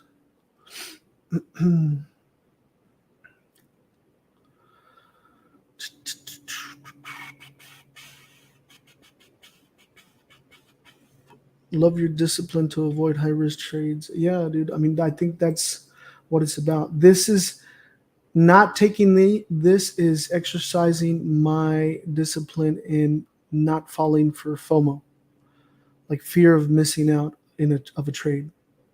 I don't care. Like, I marked it up and I literally showed you guys when this candle closed as bearish engulfing. I said, look, that would be a nice sell. I'm not going to take it because it's within this. It was. Same thing with here. Bullish engulfing.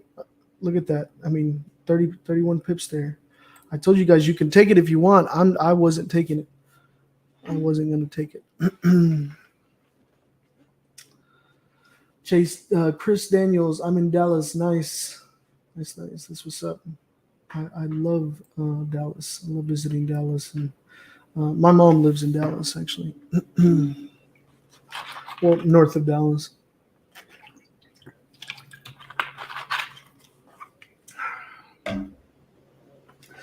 Appreciate the love, guys. Thanks for the subscribers or subscriptions. I don't know how to say. Thanks for subscribing, following me, guys, for the support. Much appreciated for the love. Jesus Christ, all these notifications. We're at 11,100 likes on TikTok. Much appreciated. We're only at 93 on YouTube. We got 125 people watching. Thanks, Mr. Lord Bankz. Much love. Great info. Awesome. I appreciate it. Thank you. Thank you.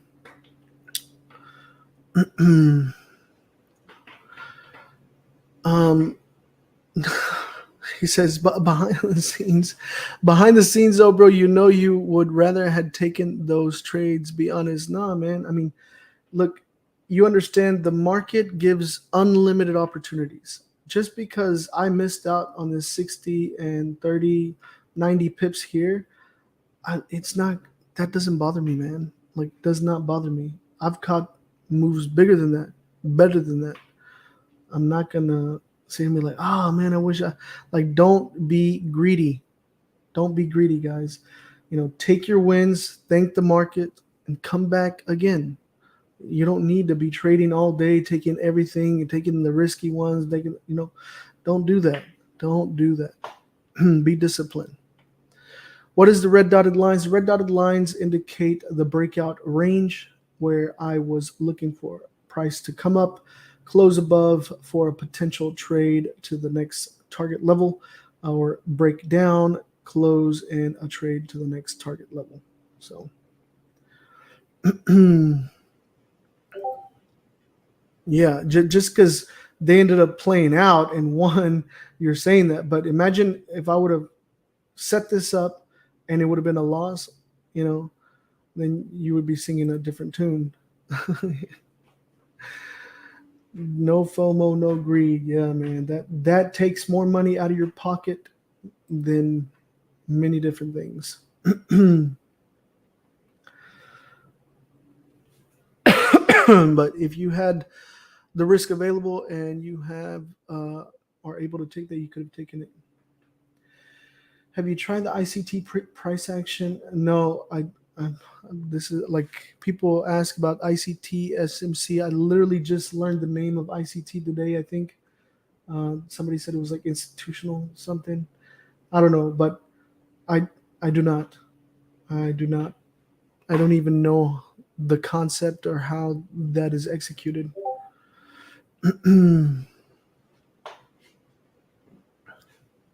So anyways,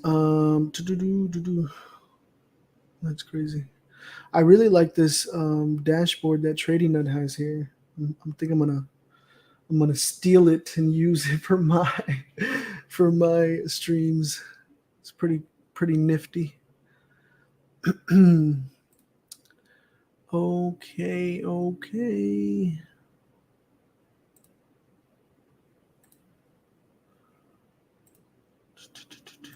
Oh wow, like a bunch of you guys.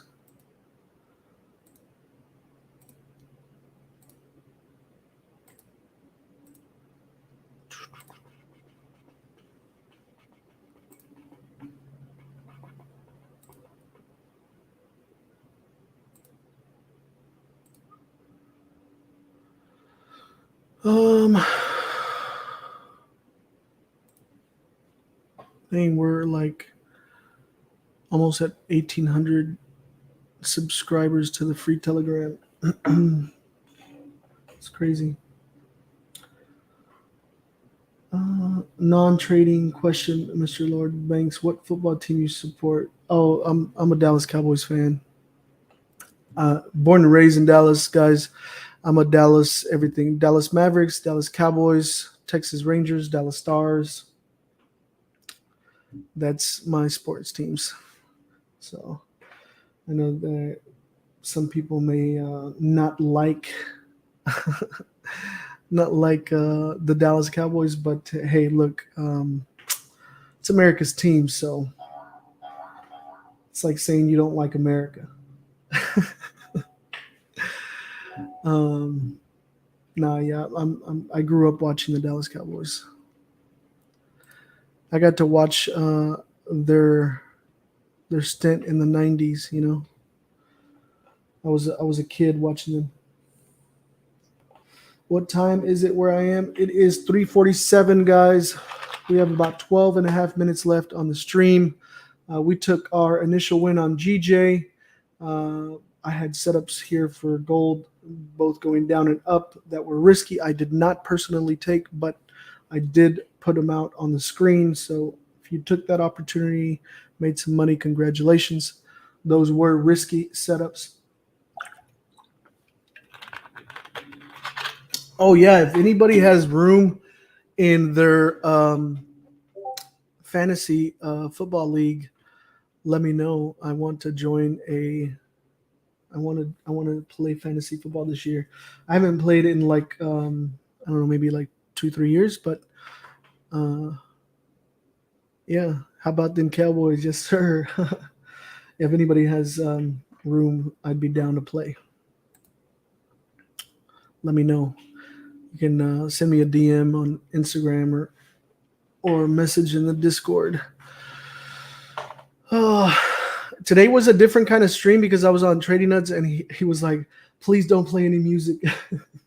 I usually have music playing because I don't care about getting copyrighted, but Trading Nut he asked me not to, so I didn't play anything. I know sometimes it does suck, like you get that copyright violation and then they remove the sound and you have like a video with no sound. So that would suck if for Trading Nut I had a video with no sound and it was still on there and nobody got to see it. Anyways, let's see what GJ is doing. See if it's still pushing up. She is still pushing up.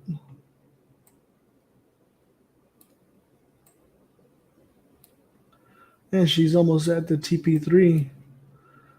The initial TP3. Like I said, we didn't take all that because at TP1 we took partials and then it came and broke even with the runner. So, but even if you would have kept the original position with the stop that was set, you would have got stopped out right here, you know, unless you had a bigger stop, then it would have been a different type of strategy, but that's neither here nor there.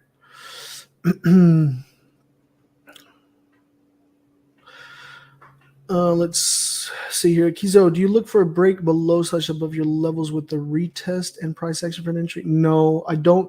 My strategy is strictly a breakout strategy, leveraging volume in pre-market and market open. So I don't look for a retest. If you're trading the break and retest strategy, that is different than what I'm doing. I'm trading that initial break.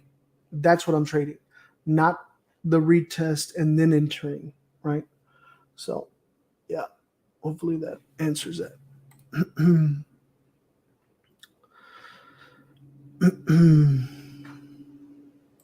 Let's see. Pugsley Lovejoy.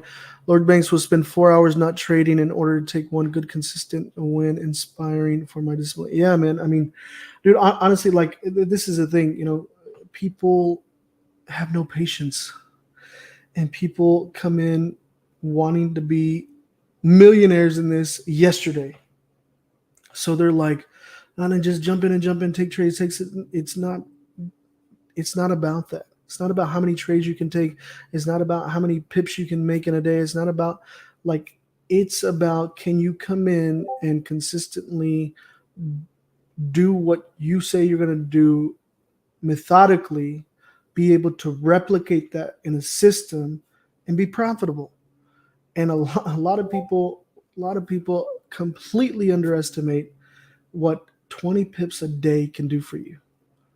Trust me, guys, even if you have a smaller account, 20 pips a day, get off, do your thing, come back the next day, take another 20 pips.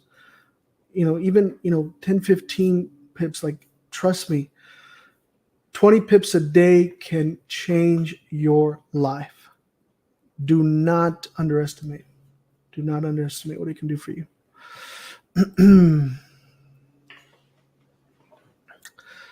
100%. Yep. Thanks. All right. Let's see here. I'm in Dallas. Thanks. CJG's carbon copy of yesterday. Yeah, basically, right? You see, yesterday's London session was, well, this was New York.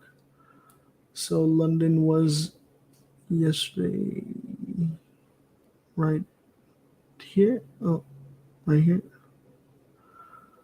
Push down, pull up. Today's push down, pull up. Very similar, very similar.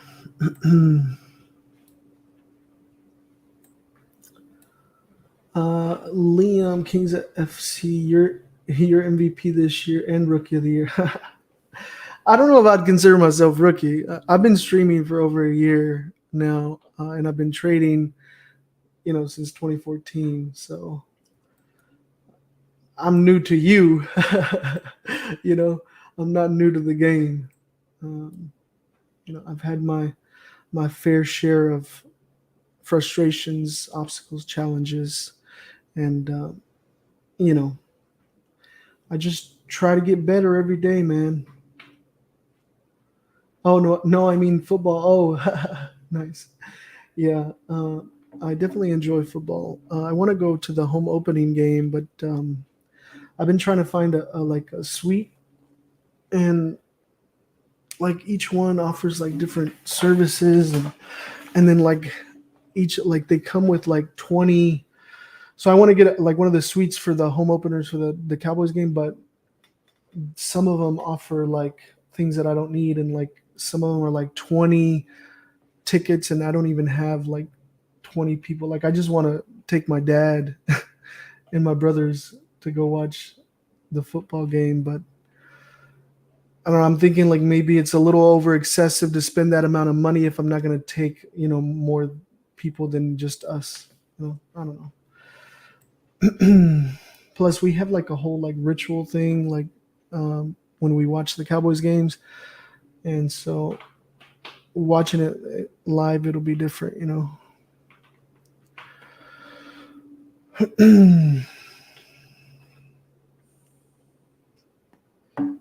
Anyways, we got about 5 minutes left here on the stream.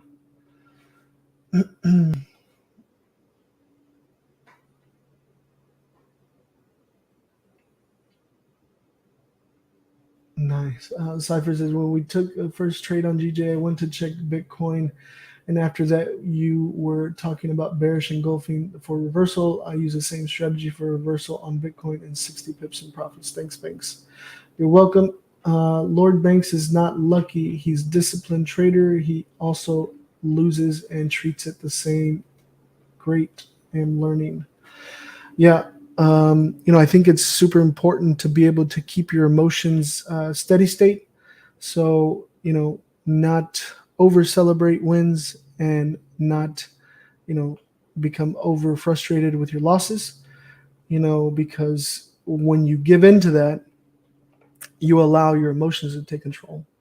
And that's when you chase trades and you marry trades and you revenge trade and you trade out of fear and greed, and more losses come from that than wins. So if you win, you could possibly win doing that, but it won't be consistent. It's not sustainable, and eventually you will lose to a point where it'll hurt. Much love, guys. Thanks so much for the likes, guys. Thanks for the subs. 11,600 likes on TikTok. Much love. I appreciate you guys. Appreciate Show Trading Net. Some love, guys, and subscribe to his channel and like the stream. Without Trading Net, I wouldn't be doing this collaboration. I mean, I'd be live on my channel, but much appreciative to Trading Nut allowing me to come on his channel and share with you guys a couple of nuggets. I hope you guys learned something, gained some kind of value, enjoyed the stream, made some money if you took the trades with me. Other than that, I'm just about at my time here. We've got about 2.5 minutes. I won't be taking any more trades for London session. This thing has pushed up in the volume for London Open. We may see a little bit of consolidation before we see the next phase during New York Open. And so for that reason, I wouldn't be taking anything additional in there. Gold pushing back down here, pushed down, pulled back. This could maybe continue. If it breaks below here, we may see that continuation to the downside. Gold didn't trigger during our live session here, so there was no decision to make on trying to take a trade with gold. So let's Kizo, yeah, bro. After your interview on Trading Nut, I downloaded and listened to Trading in the Zone. Nice. What did you think about that? Did you do you feel like you did any like it learned anything from that, or were able to? I'm just curious, like what your perspective is on the book, because I mean I love the book. I still to this day will listen to it because I think it's important to revisit those things, especially things of value. Trading Nut is the bomb, yeah, for sure. Shout out, Elephant Trader. Shout out from France. Shout out. Yo, Trading Nut, I did the same. Nice. Welcome. Yeah, guys. So it is just about my time here, guys. Much appreciative to Trading Nut. Thank you again for letting me crash your channel and, hang out with your crew, hang out with your community, and trade live with you guys. Today was a win for us, and we had a couple of additional setups that were risky that I didn't personally take, but also played out as wins. Other than that, guys, I will be on tomorrow, same time on my channel for all of my community that's in there. And if you guys join there, I'll be live there, 12 a.m. Central Standard Time to 4 a.m. Central Standard Time. Other than that, VIP, I will be sending out setups for New York. And yeah, I'll see you guys mañana. Thanks so much. I appreciate the love. Thanks, guys. Peace.